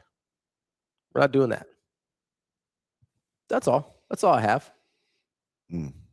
I feel like you knew what you were doing. No, I wanted you to read the fact that he said he was. This whole thing started when you didn't want me to finish, so I didn't. But that he was grateful for his time. Here, that's all I wanted. That's the first time he said that. That's all. That was the You first knew time exactly what you were doing, Damon. It has been There's nothing really inflammatory in there, Rico. Been almost. You're not going to paint me with that brush. 9 months to the day. And he finally said, I'm super grateful for my time there. He said he learned a lot from his coaches, his teammates. He still has those relationships. He was just here. But I think that I'm really excited about what Oregon is going to bring. I don't have a problem with that part. That's fine. Just don't. I'm glad that just know the I like the fact you don't disparage it just because you like just for no reason. There's not like that's not even accurate. No. You're literally living in a place that is half the size of the place you left. Like, have a little self-awareness here, bud. That's all I'm asking for. If you have other criticisms, you're like, hey, I really like the coast, whatever. That's fine. But you can't be like, it's all cornfields out there. It's all pine trees up there, man. What are we talking about? You're just trading one plant for the other. Is there more corn here or trees there? Would you knock it off, Rico? Child. Absolute child. I just what are we doing, man? Nothing. I just hate that that's the thing that everybody goes to with Nebraska. It's like, oh, it's cornfields. There's nothing to do out there. It's whatever. And all of these places are smaller than Omaha and Lincoln. Almost all of them. Without fail, the people that bitch about Omaha and Lincoln either are from or go to places that are smaller than Omaha and Lincoln. Without fail. Next, somebody from like Norman, Oklahoma is going to complain about it. And I'd be like, have you been to Norman, brother? If I swear to God, if anybody from if Tyke Hayes says one word about Happy Valley against Lincoln, I will fight him. I don't care that I'll lose. Has anybody asked Pritchett about the difference between Tuscaloosa and Lincoln? Good Lord, they better not. Although I think he's smart enough to know it's like, I got it better up here. You cannot convince me that Tuscaloosa is a more bustling metropolis than Lincoln and Omaha. I'm just not buying it. Not buying it. We're not doing this. Most college towns suck. That's the thing nobody is willing to say out loud. What just happened? Okay.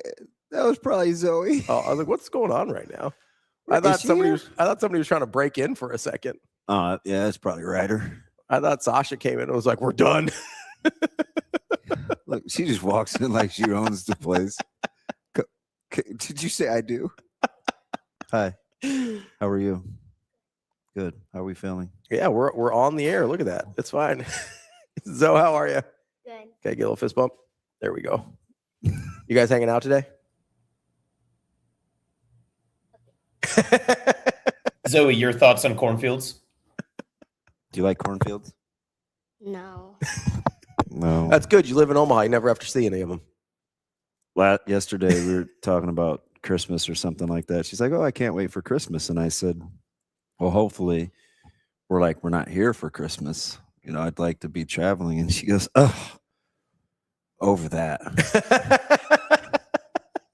Just want to get your presents at home? Yeah. Just 2 years in a row now. She's like, hey, let's be home for Christmas. She also told me that Caleb was the favorite person in the house. I thought it was Bella. Well, yes. Is it Bella? It's Bella.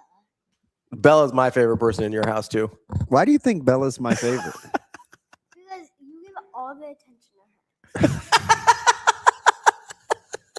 The way her face lit up when you said Bella just says so much. 100%. Bella's the best. You don't like Bella? Why don't you like Bella? I'm a favorite of the dogs. Who's your favorite? Buddha. Buddha? That's his favorite. I like Buddha too. I like messing with him. Buddha sleeps with her. She kicked Bella off her blanket last night. I asked her why, and she said she doesn't want Bella's brain on her blanket.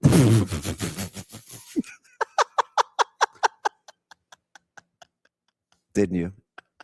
Yeah. So here we are. It's gonna go to West Side with me to train today, aren't you? You gonna get a workout in? Oh, okay. You gotta. Mom said to bring my scooter. Mommy said what? To bring my scooter. Where's your scooter? Is it here? No. Oh, she wants me to run. Mommy apparently doesn't understand that 10:15 means 10:15. It's the third time we've had this conversation. Sorry, guys. Family broke out in the middle of the show. It's on the way. Don't worry about it. Oh, yeah. Super happy. Hey, how's it going to get here? What's that?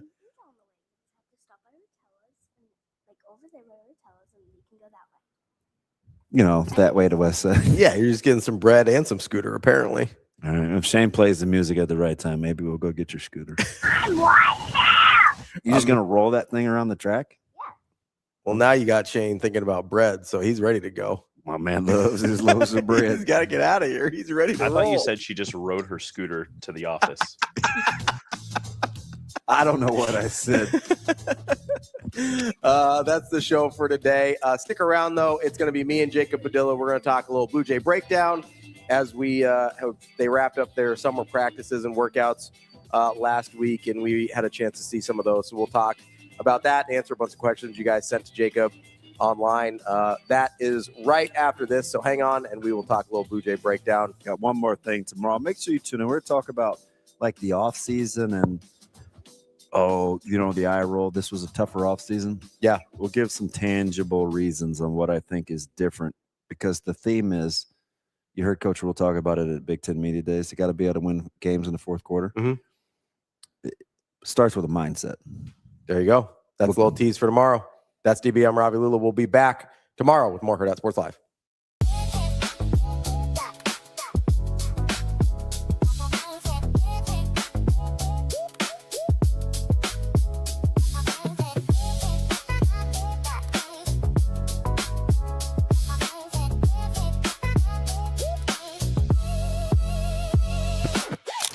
Feeling tired? Foggy? Just off? At NextGen Male Medical Clinic, we offer hormone evaluations, peptides, supervised weight management for men and women. Most insurance accepted. Schedule a visit at nextgenmmc.com.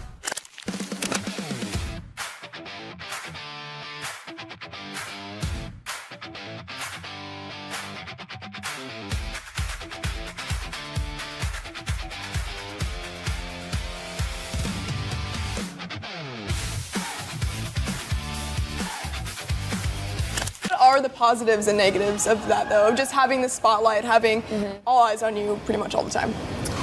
Well, the benefit is like I benefit from it, like whether you want to look like I'm a very social person. So it's like I get to meet so many cool people, make connections, talk to new people. So that's a benefit for me personally, because I love talking to people and I love being around big groups of people. I'm an extrovert, so it's like I feel like I'm in my natural habitat when I'm doing that stuff. So that's one positive, and like obviously, like I can't deny like the money comes, like there's good money that comes from it, and like that's a benefit. But again, like that wouldn't be there without volleyball. I would just say a negative is like there's always going to be judgment, but I think I've gotten to the point over the past 3 years, like I could care less. Like I'm not going to sit here and act like I don't see things and I don't get like the tiniest bit bothered by it, but at the end of the day, like I'm not losing sleep over it anymore, and I honestly wasted too many tears over it in so many years that it's not worth my time anymore. So that's always going to be a negative, but I'm sure that's like the answer everyone would give, and just sometimes not feeling like you can be yourself because you're worried about judgment. But like I said, I feel like I've gotten over that hump.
Yeah, I think I've grown tremendously just on and off the field, just the way I study the game and the way I break down film and how much more stronger I've gotten during the offseason and how faster I've gotten. I think from last year to this year, it's just been a great process. I know in the spring you mentioned you were also stepping up as a vocal leader. How has it pushed you to be more of a vocal leader, not just on the offense, but for this team? Yeah, I think for the team is just understanding the guys that you're leading on the team and understanding what works for everybody, because some leadership styles is not going to work for same guys on the team. So just getting to know my teammates has been a great process, especially the new guys coming in and just embracing them with open arms.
You're listening to Hurrdat Sports Live.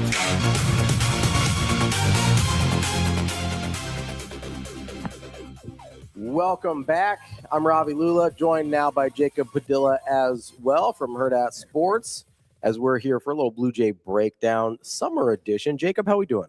Good. We're back. We are back. We've got, we saw a little basketball over the last few weeks, which was great.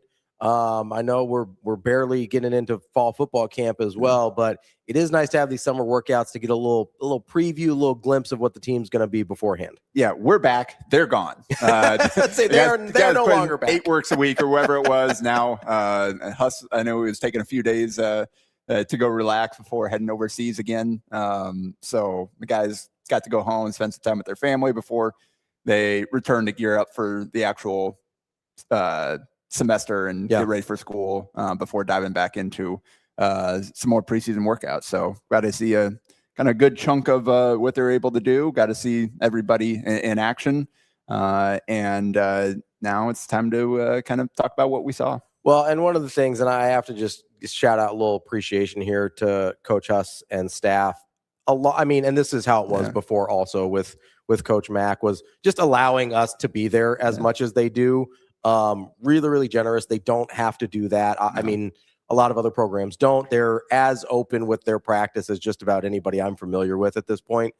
So very much appreciative of the fact that they just let us come and watch and just get observations like this. So I can't say enough about that. Yeah, they take care of the boosters. They take care of any high school area coaches that want to come get a look at their practice. They're open doors for them, and they don't mind if we hang around a bit as well. Just gotta find somebody that'll open the door for you. Yeah, and they're certainly always there for that. So let's start. I mean, this was a team with a lot of newcomers, right? 2 high school, 1 JUCO, and then 4 more pretty high-profile transfers. Let's start with the transfers, because I think that's sort of the group that people expect to contribute most immediately. Out of Oswin, Wes Ennis, BJ Davis, Caden Edwards, who we may or may not refer to as Bug quite a bit during this. That's just what they call him. They call him Bug. I'm going to call him Bug. Yeah. So Bug Edwards. Out of those 4 guys, what was your expectation versus reality of, I know you do a ton of video work on these guys before they even get to campus, versus what you saw once they got here for these practices? I'll say, okay. I think probably both Enos and Bug kind of like for what I expected and thought kind of stood out the most in terms like, okay, there's maybe a little something here, even more than I thought. Like you look at Enos's profile at South Florida, and obviously he's making the jump from Division II to Division I basketball. It's a big leap there. And then obviously where he was is a lot different, Conference USA compared to where he is now. No, South Florida is American, right? Yeah, AAC. They jumped up. AAC. It's American, USA. Basically the same. I can't keep track of all these conferences. Yeah. But yeah, so made the jump there, and now coming up to the Big East. I mean, his profile there was mostly what he was best at is just spot up shooting. Like that's what he did the best. Like in multiple, like 10 3-point games. Like he took a ton, high volume. And that's kind of what he did for them. That's what he did best. We're seeing him play with the ball in his hands a little bit more. Yeah. He initiated quite a lot. So I think that kind of surprised me a little bit. We'll see kind of to what degree that translates again against the best defenses in the Big East. Like how much will the kind of creation, the self-creation, how much will that translate? How much will they be able to rely on that? The shooting is going to translate within this system. He's a perfect fit. And he is certainly not shy. He's aggressive hunting out those threes. I mean, he averaged almost 10 attempts per game at South Florida last year. Like he's going to shoot that thing. Yeah. So 10 of them against UAB, which is a good team, good program there. So yeah, I'll be interested to see kind of what that role settles in as once the Bullets are live and they're playing real defenses, that game plan and all that sort of thing. But I think there may be a little bit more to his game than maybe anticipated. And then Bug Edwards, I think the thing that stands out about it, he is just the fastest dude in the gym. Like you watch them do sprints by like a mile and a half. Like it's not close. He I think the last sprint we saw, he beat everybody by a full court length. Like they're down and back, and he's like just done, and everybody's like touching the far baseline. And it's not like people were dogging it. Like people were running hard, and he is unbelievably quick. And you can see that like with the ball in his hands in live play. It translates it's not just reasonably track well. speed. Like he can get to spots and he can shoot the ball. Yeah. So I don't know what that role looks like for him this coming year, just based on the number of bodies they have in that position. But there's definitely some juice there. Like he's a guy that is going to be a good college player. Yeah. Like he's still a young guy. He didn't play a ton, only 14 games at TCU last year as a true freshman. Did shoot it well, over 43% on limited attempts from three, but just didn't play a ton. Only about 6 minutes a game in those 14 games that he played. So super raw still in terms of experience at the D1 college level. Pretty inexperienced, but definitely some attributes that you're like, okay, I could see a version of this working. Is that this year? Is it at the start of the year? Does it develop at some point? Those are some of the questions that we don't know answers to yet, but there's something there for sure. 100%. So, it's a little bit like Austin Swartz last year, where kind of you joined the team, like, okay, is taking a bet on a highly regarded recruit that didn't play a ton. He got some opportunity as a freshman. It wasn't on a great team. You kind of don't know, like you got some older guys bringing in. It's probably not going to be his turn this year. And it wasn't to start. He was out of the rotation, but he got an opportunity, made the most of it, and ended up leading them in scoring in Big East play, I believe. So, but obviously before getting hurt at the end of the year. But I think that's the kind of talent that they have in Edwards here, is a guy that he's certainly got some offensive punch. And if they need him, I think he'll be ready to give some of that. Yeah, I'll be fascinated to see what that looks like. This year, if he has a significant role, if it is more of an Austin Swartz situation where he has to kind of grow into it. I'll be fascinated to see that part as well. So the couple other guys there that we didn't quite talk about yet from the transfer portal, Oswin and then BJ Davis as well. Those are a couple guys. Oswin obviously was a big, Arun say, was a big area of need in terms of getting a center. Obviously, Kalkbrenner graduates a couple years ago. The Owen Freeman experiment didn't work out. Now they've got Oswin to try and fill that gap. He's got Big East experience coming from Providence. Big body, like he and moves pretty well for being that size. What are your early impressions there for the bigs for Creighton? Yeah, I think he's what they need. I don't know that he's going to go out and give them 17 and 12 and 5 blocks or whatever. I don't know kind of where the numbers are going to settle in, because obviously like he played at Providence its first 2 years, started a lot of games there, but didn't play heavy minutes. Like the offensive production wasn't quite what you'd like to see out of a starting high quality Big East center. So we'll see kind of how he progresses within this system. But in terms of set ball screens, roll to the rim, he's a lob threat, rim protector, he can go get a contested rebound, like all the things they need to do to be able to run the systems that they want to run. He can fill that spot. Like, so at the very level, you're getting competent, solid center play. And I think Creighton's trying to unlock that next level for him. And that's what he wants to do too. We got to talk to him. I wrote stories. You can go check that out to hear more from him on Hurrdatsports.com. But he spoke highly. He invoked the names of Ryan Kalkbrenner and Terrace Reed and Zubi Ejiofor and guys like that, and said he wants to be as good or better than all of those guys. Like, that's his goal. He wants to be a Big East legend. Was another, or a legend in the Big East, I think was the direct quote that he said. Like, he's got high aspirations for himself, and he thinks Creighton is the place that can help him get there. And Huss's directive in order to make that a reality is, one, he's got to get in better shape, because he had a lot of foul trouble, again, limited minutes at Providence. And a lot of that comes down to, in Huss's mind, just stamina and discipline. And sometimes discipline goes hand in hand with being tired. If you get winded, then you're slow to react. You get lazy. You foul people when you're tired. 100%. And so that is kind of the directive right now is like, hey, strength and conditioning work, Jeremy Anderson, buy into all this stuff, put in some extra work, get into the best shape of your life, and then you're going to be really good in our system. So it's really interesting. You mentioned just about 25 minutes per game last year at Providence, did start almost all their games. 7 points, over 8 rebounds a game, which in that time frame is actually a really good rebounding rate. And over top 5, I think, in the Big East, top 3, top 2 in blocks. So I was going to say over 2 blocks per game in that time frame as well. So a lot of the tools that you want clearly available to him. Yeah. It's just unlocking the rest of his game, especially offensively, and seeing if he can be a threat on more than just rim runs and lobs. And he's got pretty good touch with the left hand. Like, he's made some in between, some little push shots, some hook shots.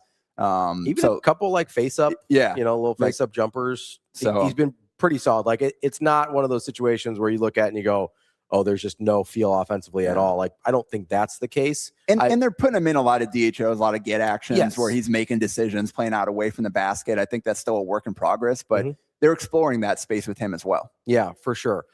Speaking of bigs and sort of the system in general, a guy that they brought in fairly late in the process, but a pretty highly regarded prospect, especially considering he was a May commitment. Trayvon Carter Givens is lean. Very, he's listed at 6'11", 190. I believe it. Yeah. He is a super lean guy, but holy cow, is he long and bouncy. Like, he is a guy that I'm very interested to see if there's a role for him on the team this year, or if this is hey, we got to get you a little bit stronger. But you mentioned the system that they want to play. His skill set does seem to fit in with that reasonably well.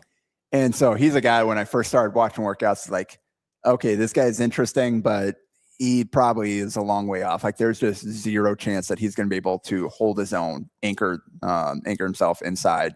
And like, teams are just going to be able to move him out of the way and go do what they want.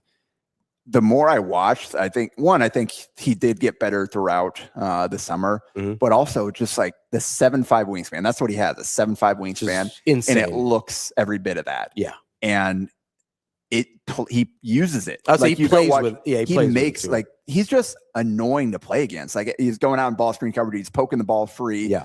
He's getting his hand in there and rebound, tipping the ball around. He had a stretch on the alumni day where he had like 3 blocks in like 5 possessions, or 3 dunks in 5 possessions and a block in there or whatever.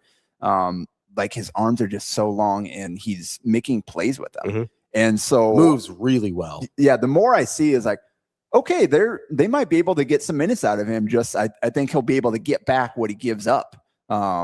Especially by the time we get to the winter, when we're done with summer now, but they've still got the whole preseason. got time to continue adding whatever weight they can on him. Yeah. Like we talked about, he's got a really narrow torso, but his shoulders. No, he's got a decent frame on his shoulders. Yeah, there's some room to fill out there. I just don't know how long that's going to take. Yeah. But yeah, it's not like a guy like, oh, he'll never ever put on weight. No. And I think I think some people thought that about like Ryan Kalkbrenner, and we obviously saw him like. And one of the things that I like about Jeremy and how he does this is a lot of times with bigs, if you put on the weight too fast, they get hurt. And like you look at Kalkbrenner year after, it was very gradual, got stronger, then got bigger. His body could handle it as he matured. I would imagine a very similar tact with Trayvon here, because I don't think there's any circumstances in which you want to overdo it in terms of trying to put the weight on. That's one of the worst things you can do for a big. But I agree with you. I think I would not be surprised if there's a role for Carter Givens on this team this season, despite whatever limitations he may have from a strength standpoint. One of the things that I thought, and I only saw one practice, you saw more than that. One of the things I thought of when I saw him was, man, he would sort of be perfect at the top if you wanted to run a 1-3-1 zone. Like, just would be an absolute nightmare for a point guard to try and get offense initiated if he was just playing somewhere like 5 feet off a half court at the top of a 1-3-1 zone. Reach from the top of the key to the sideline. That's what I mean, right? So like, you got to throw a lot of lofting passes over the top. Absolute nightmare to deal with if they wanted to, if they wanted to find ways to put him on the floor. I think there's versions of that, whether it's a 1-3-1 or something else, right? They do some pressure defenses and stuff like that where I think he would be super useful. But I just like, that's a guy you can see and you're like, he's going to make you uncomfortable that he's not playing at some point. And just with how disruptive he can be on the defensive end, and obviously high level above the rim finisher on the offensive end as well. Like if you can get that dude out in transition, good luck to everybody else. Yeah. So I think really good add late in the process. Like it's not going to find too many guys of his caliber available at that point. So really good pickup for Creighton. Now it's just a matter of, all right, how quickly can he progress in the ways that he needs to? And how many minutes will he be able to play? Like, that's going to be a question. How many minutes will they need him to play?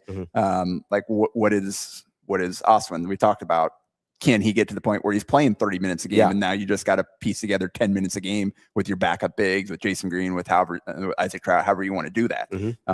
So there's kind of multiple pieces at play here before we figure out what the rotation is going to look like, but certainly an intriguing option.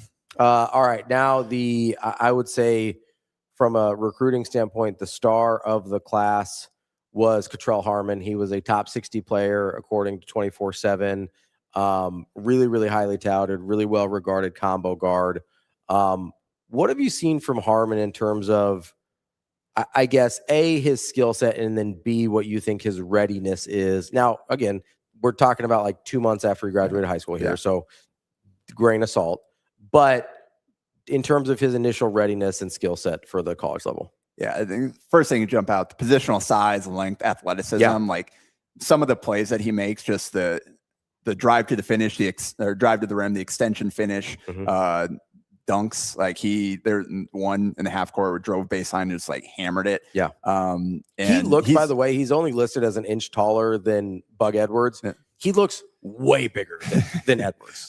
Bug is also very, very skinny. Like Cottrell's skinny. Yeah. Bug is very skinny. But like he just looks like a physically different person for like their height and weights not being that different. Correct. So like physically, again, we'll need to continue to get stronger, but he's got the tools to play right away. Yeah. And skill set wise, like some of the plays that he makes, some of the passes, like, okay, yeah, this dude sees the floor a little bit different. He plays the game a little bit differently than all the other guards.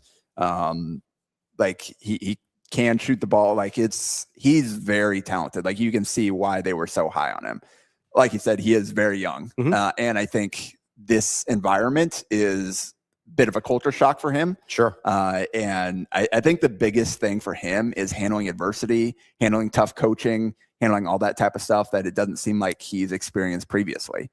And like, I think if he can get over that stuff and really buy in and understand kind of the big picture and manage his emotions. I think that's the biggest thing. Kind of manage the emotions, the reactions. Like you'll see him get really frustrated with himself if like he missed a few shots in a drill, things like that. You'll see him talk back just a little bit. Like he's competitive. Like he's fired. He's talented. He's got everything you want. It's just a matter of kind of maturing and figuring out kind of what that role is going to look like for him. But like he buys in, like they've got a chance to have a special player here. Before we move on to questions that we got over Twitter, a couple guys from returners that I wanted to make note of. Obviously, Jason Green is back, which is great for the program on multiple levels, not just as a culture guy, but genuinely very good basketball player and has turned into a much better player at this level than I ever thought he would. A couple of the key guys for me, though, Jackson McAndrew and Hudson Greer. Jackson McAndrew missed almost all of last year and very well might have been their best player last year. Hudson Greer, another really highly touted recruit that we saw glimpses of last year, didn't ever really get consistent playing time. Out of the group of returners, but I'd like to focus on Jackson and Hudson mostly here. What are you seeing from year one or from last year to this year that in terms of either development, body, whatever, that says, hey, the guy you saw last year may or may not be a different version of that this year? First off, Jackson, he looks good. Yeah. Like the frame, like he's definitely filled out. He talked about, we got to talk to him as well, just kind of how he feels physically, and took advantage of the time away from being able to play to work on his body. And he spent basically all last year with Jeremy on the side. He got cleared kind of towards the start of summer workouts. Once they actually started going live, he was able to do that stuff. So he got a mostly full summer in, which is huge, to that he wasn't having to do rehab instead of actually going out and playing basketball with his teammates and getting used to those guys.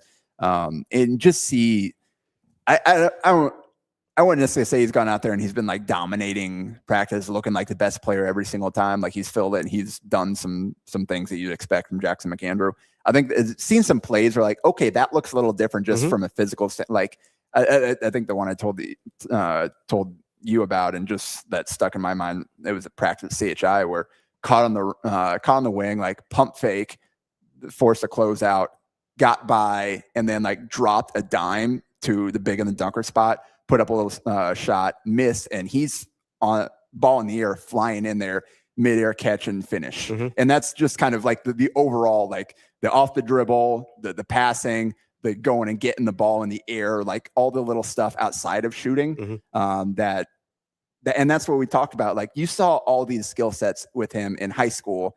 He just wasn't strong enough yet to be able to access that stuff at the college level, because you've got to be able to hold your line. You got to be able to take contact. You got to be able to take bumps and get to your spots. You got to be able to hold your ground, establish your position for a lot of this stuff. And he just wasn't able to do that as a freshman. How many times did I say to you, hey, once he's 20% stronger, he'll look like a completely different player, right? Because he would get by a guy on a first dribble, get bumped off his line, they'd be able to recover. Or he'd be in position for a rebound, get bumped, wouldn't be able to keep his ground and get a rebound. Like there's so many things that you could tell he was good at that he wasn't strong enough to do at the Big East level 2 years ago, or maybe even early last year in the little bit that we did see him. And you look at it and you go, okay, that I do look at him and I go, okay, there's a couple drives that we saw in practice that I thought that's a different result in terms of getting to the rim than there was previously.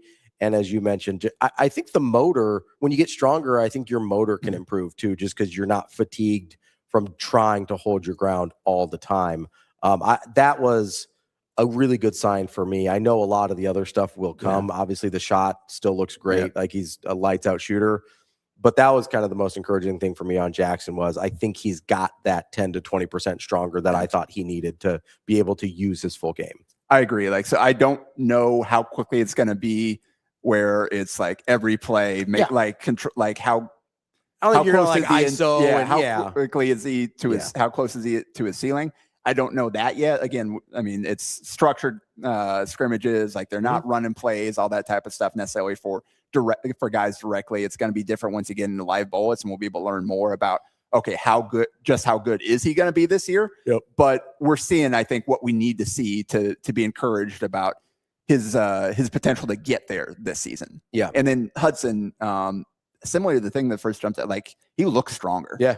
He's moving well. I think he's spent time in the weight room, just arms more defined, looks bigger. And then he's going out there, he's making shots, he's crashing the offensive glass. So another one that I think he's taking the steps that he needs to become the player that Creighton thought he could be. It's just a matter of, all right, how quickly can he get there? And we'll talk about him once we get to the questions a little bit as well. Any other returners you wanted to hit on before we get to questions? I will say, mention what we didn't mention with Wes Enos, and then Jason Green kind of falls into that as well. Just the kind of the leadership aspect and how vocal they've been. Like Wes, first thing I noticed, like he's a guy that's out there talking.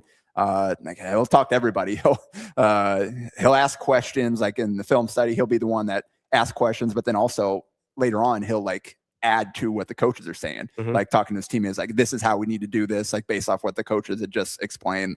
He'll ask questions to get clarification on how they need to do it, like that type of stuff. You saw him out there in the on the court. Like there's one time where Cottrell like got frustrated with the miss, and Wes is right in his ear, like, hey, finish the drill, because he had to go flare out for another shot and remind him, hey, get back in the drill, finish it, like that type of stuff. You see him like he makes a play out there. He'll talk a little bit trash as well. So all kinds of talk you're going to get from him. There was one point at the end of practice where Huss was over talking to a couple of players, and then Wes was over there as well, kind of talking back with him and just like being the voice of the team and talking through things with Huss and the other player that he was addressing and all that sort of thing. So he's talked about like that's kind of comes naturally to him. Like, just that's his personality, and he's come in right away and attacked that role, and I think he's been really good in it.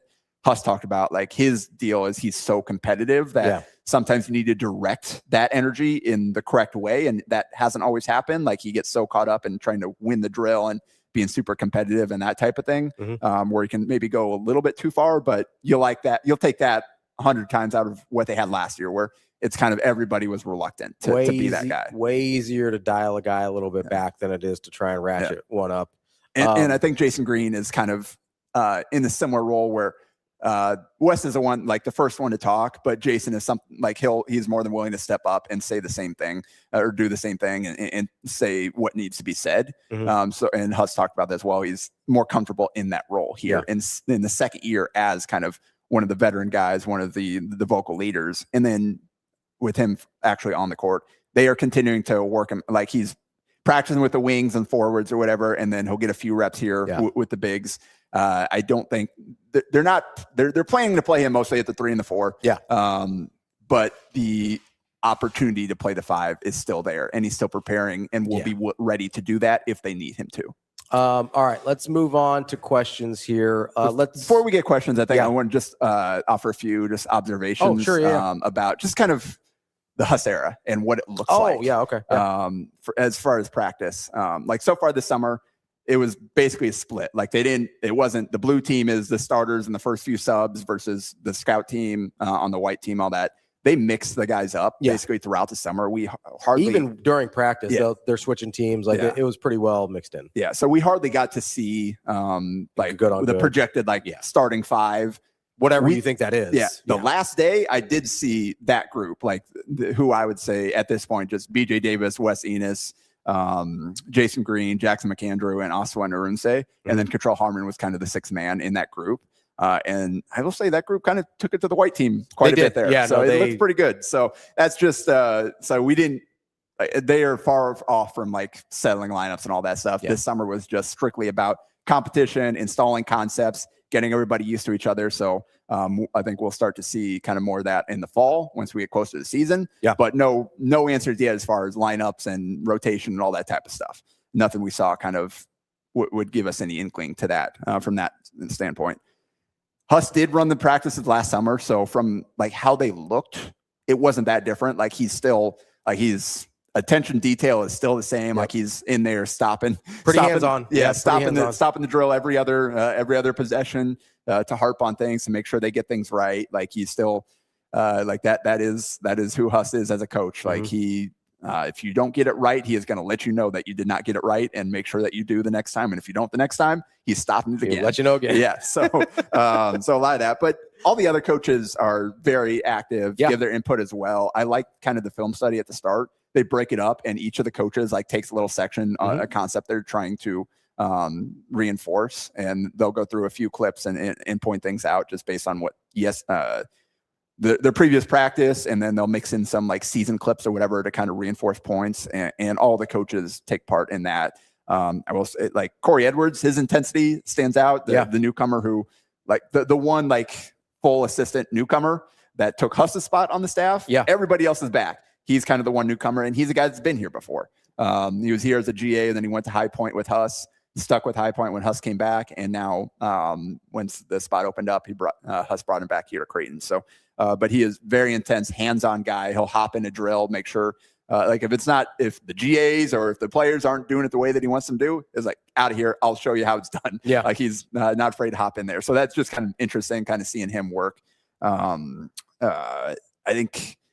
Again, we're seeing a lot of the concept, like the offensive concepts are the same. The transition, the spacing, playing with pace, all that type of stuff. That's all going to be the same. It's just kind of some of the concepts, some of the actions that they prefer or will differ slightly from what Mac did. I think from the summer, the consistent point of emphasis just offensively is playing off 2 feet to make a pass. Instead of passing on the move, passing on one hand, passing in the air. They're really encouraging that the guys get 2 feet. Like if you're going to make a jump pass, make sure it's to make the pass, not to find a pass, like all that type of thing. That was kind of the one thing that they kind of kept falling back on. That'll be a point of emphasis, just taking care of the ball. It got a little sloppy late in summer, and that's kind of one of the things they're focusing on. And then kind of the, I guess, structural change is like the way they start and end each practice is different. No more of the clapping up, the half court shot at the start of practice. It's everybody touch up, everybody dapping up, everybody's going around, making contact with their teammates, and then they just all gather in a circle, hands on shoulders. And that's how they start and end every practice. And like, there's so many different ways that coaches can choose to like approach the same goal. And this is just kind of what Huss decided like he wants his teams to do from a connectivity standpoint, fostering togetherness. Like this is how he's choosing to approach it. So that's kind of some of the structural difference, just some things from how practices run that I noticed. And then the biggest actual basketball change is the defense. Yeah. And Huss talked about, hey, we're going to be more aggressive.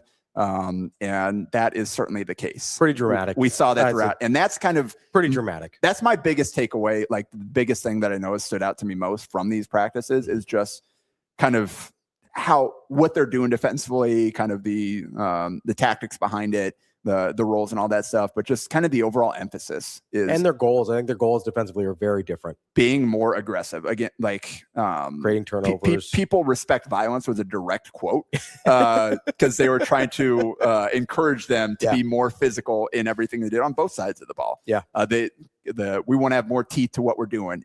I must have heard that like 10 times throughout the practices that I went to. There's one point where like Huss got on Jason Green because like, hey, you got to break those habits, like habits of not fouling, of just being in position and that type of thing. Like he wants them to be aggressive, to get up, to pressure the ball. And there's going to be some trapping on certain points of the court. And I think like the first practice I went to, like they're doing the film study beforehand, and I heard the word steal. They were pointing out like, hey, this is where we want to go for steals. I don't recall ever hearing the word steal said, like encouraged from a coach previously. Like that just wasn't something that they thought about. Like if you got steals, great. We're never going to play for steals. And now they're playing for steals. Yeah. They're trapping, they're being aggressive. They're bringing the big over. They're getting up and pressuring the ball. So it's going to look a lot different on that end. And I think that's probably exciting for a lot of Creighton fans that probably got a little, felt like the old defense got a little stale. And obviously it looks a lot different when you don't have Ryan Kalkbrenner 100% on the back line. And Oscar Warunse is a good rim protector. He's not Ryan Kalkbrenner. So it makes sense. Correct. Like in NCAA history, there is almost no one that was. Yeah. So I think fans are going to be excited once kind of they get it all pieced together. They make it second nature. Guys are lock in on what their responsibilities are on any given play. And I think fans are going to be excited to see that once we roll out in the winter. Absolutely. Austin, you guys ready for mailbag? Yeah, let's go. Let's do a mailbag. All right, we've got a few we here. touched on a little bit, but we can move on if we already addressed them too much. I tried to filter these ones out with stuff you've already talked about, but here's one from Peter Cunningham. Based on where the team is currently at, what is the team's biggest strength, the biggest area for improvement by the season, and your biggest question marks for the team remaining? Whew. I know my biggest question mark, for sure. We'll get to that one because I think you and I both are on the same page there. Yeah, I would guess so. Biggest strength? That's a good question. Like, because they were still so much in installation and in. I can project what I think their biggest strength will be. I think their defensive intensity will be their biggest strength. And that isn't like the way they built it's basically a 3-and-D roster. Yeah. And in many respects. And I think that will be kind of the calling card of the team. They're going to shoot a lot of threes. They got a lot of guys that can really shoot it. They didn't shoot as well as they would have liked at the end of practice, but like throughout, we saw some stretches where, like Enos is lighting it up. Jackson, Isaac Trout shot the ball really well again this summer. Edwards has stretches where he's really, really hot. Yeah. So like they've got a lot of guys that can shoot the ball. Yeah, capable. Yes. So I think offensively it will be shooting the ball again. And then defensively, like you said, just aggressiveness, getting up in the ball. Again, they've got a couple mobile bigs that can be aggressive in their ball screen coverages, and that's something they have worked on. Is not necessarily just drop. They're icing, they're blitzing, they're trap. Like they're doing all kinds of different things that they worked on throughout the summer. So I think those are going to be kind of the calling cards for this team. Biggest area of improvement. At this point, I think it's just getting used to all the concepts. Yeah, like making second nature. Exactly, connecting. I like the defense in particular. Like they're still not like always making the right rotation. Yeah. Like they're still trying. All right, in this situation, you got to take this. You got to go here. Communication too. That's something that was a problem last year that they never quite got fixed. They're still saying like, hey, we're not talking enough late in the season. And that kind of goes in with the defensive connectivity and understanding where everybody needs to be. You got to talk throughout. Like you can't, it's not everybody's going to know on every single play where all 5 guys are supposed to be. You got to talk that stuff out, especially to fix it. With this many newcomers and with the style of defense they're being asked to play. Like the cohesiveness and getting everybody on the same page is going to be really important. Correct. So I would say that's just kind of the biggest area of improvement is just getting comfortable with what they want to do, with what they're doing differently, and incorporating the new guys into that and building that connectivity. So biggest question mark for this team still. I mean, I guess I'll go for primary ball handler for me is it's an area they didn't really address last year from the transfer portal and thought they could kind of figure it out. It's an area they really didn't address this year from the transfer portal.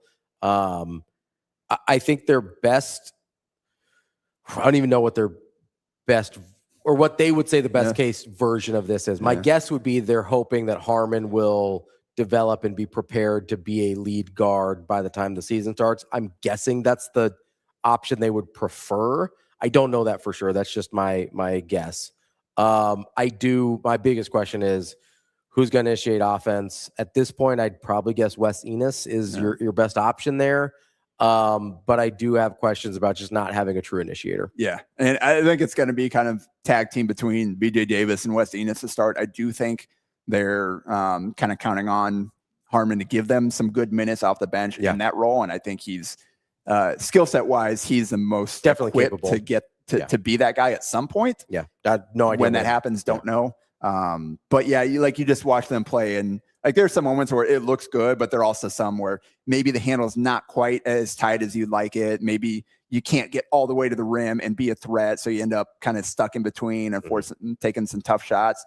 Like you see some good passes, but you also see some like, okay, you miss some reads or passes out of bounds. So I think it is going to kind of be a piecemeal between those guys. And the problem with that is kind of just the skill set of the rest of the guys. You got so many guys that are best when somebody creates an advantage for them. Yeah. Like Jackson McAndrew for his skill set. He's still a guy that you want him spotting up, attacking closeouts. Like that's how he's going to create. He's not just breaking a guy off. Nobody's going to have to close out to him if they're just hugging him because they're not worried about whoever has the ball. Correct. And that'll take away the shooting as well. Like Austin Arun say, like, again, they're experimenting with some of the DHO stuff and all that stuff.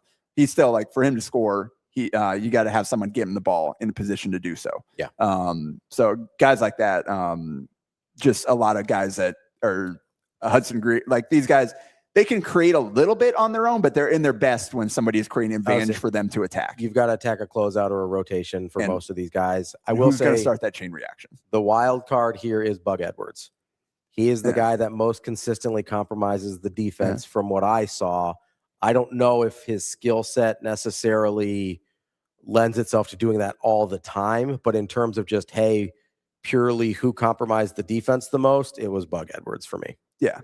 I don't know what that looks like in the grand scheme of things, but like just worth noting, I thought. Yeah. And it is like Austin Swartz got in there late. It'll be like, it kind of feels almost like Austin Swartz and Bug Edwards, different a little bit in their skill set, but they're both kind of similar players. And like, hey, I'm out there to get buckets. Similar roles. They can kind of create. Yeah. Looks a little different. Yeah. Different frame, different way of approaching it. But it kind of seems like those two are potentially maybe competing for one roster spot if the veterans kind of hold on their spot. Obviously, Cottrell is different from all the other guards. Spot. Rotation spot. Not roster spot. They're all here. But so that'll be interesting to see how that kind of plays out. Just guys, sorts of instant offense that can kind of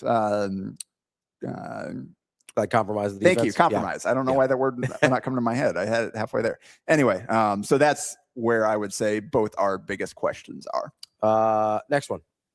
All right, let's move on to Tom, who wants to know more about the backup five. Jacob, your thoughts? Yeah, we talked about a little bit. Like at the start, like Wesley Rosa, obviously the JUCO big, he is very large, enormous. There are a few like, oh wow, that was a really impressive block plays that where he's in position to block shots, and he definitely can do that. I just don't know what else that he's able to do. I don't know if he moves well enough for what they want to do defensively overall. And like once you get into game planning and live situations, teams are going to be able to attack that more. Like you can just play drop and try to keep him in position to do what he does best. Mm-hmm. But I think there are ways that teams are going to be able to exploit that if you can't come out at all. So I also just don't think that's how they want to play defense. Yeah. And he was doing some scout teamwork. The back half of the practices. I think part of that is just for the guys to play against someone that size. Yeah, like he's there crashing the offensive glass, like certain drills, they had him in there just to go be big. And he does, I think, represent a rim protector that they might see from other teams. So I think it's really good for the offense to see those looks. Yeah. I just don't know, like maybe situationally you can have him out there for short stints. I just don't know that he's going to be ready this year to play 5 minutes, like 4 or 5 minutes in a row, to play 10 minutes in a game. Trayvon, we talked about it previously. I think he brings more to the table that you're willing to deal with the deficiencies. And I think he's closer than I thought he was going to be at 100%. The start of summer. Yes. So which that should excite you. Like, all right, now he's got however many more months, 3 more months to figure out before actual games. To continue making that progress. Yeah. And I do think so. At the start of when I first started watching, I thought Jason Green just has to be the backup 5. Now I'm starting to think, okay, Trayvon can actually give you some real minutes here, and then you can just plug in Jason here and there, where it really strategically, like it's a good matchup for him. Yeah. And you can still get some of that, but you don't necessarily have to rely on him filling the full 15 minutes of backup 5 if Austin is able to get to 30. So I think they've got they made some progress throughout the summer. I think they've got some options there. It sort of seems like Trayvon is kind of the favorite to get that spot, but he's still got some work to do to get there. That's what I would anticipate as well. What's the next one? A lot of people have asked about Jackson McAndrew. This involves 3 of the major players for Creighton. Sidelines Creighton asks, who do you think has the most to prove during the upcoming season? McAndrew off the injury, Enos jumping into the high major level, or Greer in his second season, or is there an other option? That's an interesting question because, I think those are good call outs in those 3 specific, because I do think it's a tough choice, and I'll leave it at those 3 because otherwise I'll talk forever. But McAndrew's really interesting because this is kind of the year of like, hey, are you the type of player that we thought you could be when we recruited you, right? This is the year for that for Jackson McAndrew. So obviously there's a lot to prove there. Normally, I don't think Enos would be on this list, but I do think they're going to need him. Yeah. And so obviously all of a sudden his transition to a high major basketball becomes really, really important. I think Hudson Greer's probably last because I think they need him the least. I would agree. Even though his ceiling is still really, really intriguing. And in he's year like two. the closest thing they have to a true wing. Yes. They don't really have, like, they've got forwards and they've got guards, and like he's the one guy that's kind of in between. Like Jason, an actual wing. Jason's a natural 4 that is going to play some 3 this year because they don't have true wings. And they've got a lot of 4s. So you need to play Jackson. You need to play Jason. Like those are 2 of your 5 best players. Yeah. You need to have them out there. So they're going to piece it together like we've seen them do in the past. 100%. I think the answer is McAndrew, though. And I think he's the biggest X factor. Like, I think Enos still has quite a bit to prove. And there's but other I think, options. Yeah. And I think the ceiling, like what he proves himself to be, like he could be the leading scorer on this team, but I think there's a kind of ceiling that he's going to bump up against just based on his skill set and physical traits and all that. I think Jackson's the kind of the biggest X factor for this team this year, depending on how good he can get. Mm-hmm. Like, I think Oswin and Enos, they're going to be good. They're going to be solid. Yeah. They're going to be guys that you can rely on. They're quality Big East starters. But them being good only gets you so far. Yeah. Are they going to be first team all conference guys? No. I think the competition Maybe honorable mentions. Yeah. Like and that. even it can, depending on how well Creighton does, I could see one of those guys getting on second team or something like that. For sure. Like they're certainly within the realm of possibility. But I think in terms of ceiling, like Jackson's got the highest ceiling. And he changes the trajectory of this team the most. And again, coming off an entire year where we didn't get a play. Yeah. So I think he has a lot to prove to himself and to the program, to the fans, to everybody, like to and a NBA year that we scouts. were expecting a lot from him. Yeah, exactly. So I think he's got kind of the most room, like, all right, hey, I am the dude here. It's time for me to go prove what I can do. And for this particular season, I think Hudson probably feels like he's got a lot to prove, and he's got more time than he thinks. That's exactly what he's got more time. I think he's got time. Yes. All right, let's wrap up with this one. You've talked a lot about some of the other questions that Debo has, but my question comes from the end. What are your predictions for the big fish, also known as Grand Island's Isaac Trout? I love Isaac Trout, fellow type 1 diabetic, so shout out to Isaac there. He physically looks really good. He looks physically a lot more, and this usually would sound like a bad thing, but he looks physically closer to what he did in high school. A little leaner, a little more athletic. I'm guessing they're not going to he was kind of in this weird purgatory spot between a 4 and a 5 the last couple of years. Then it didn't seem like they were really sure what they wanted to do with him. Seems like they gave him a little bit more clear directive on what they want his body to look like and what they want him to be.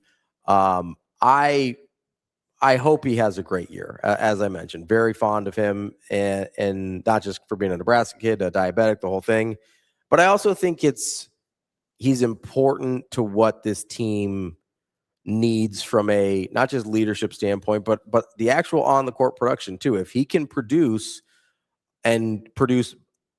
spacing, we talked about being able to compromise the defense. If you've got him and Jackson McAndrew and like a Wes Enos spacing the floor in a way that really forces you to be honest, then all of a sudden it becomes much easier to compromise that defense. Whereas if Isaac shoots in the low to mid 30s from 3-point range, we're having a very different conversation about how you can defend this team. And so I do think he's really important. And from based on what I've seen, I think he's going to have a good year. I think he's going to shoot a good percentage. And I think that is going to help the team out a lot in terms of their spacing offensively. Yeah, I think a lot of it kind of falls on him. Like he's going to get an opportunity to be in the rotation.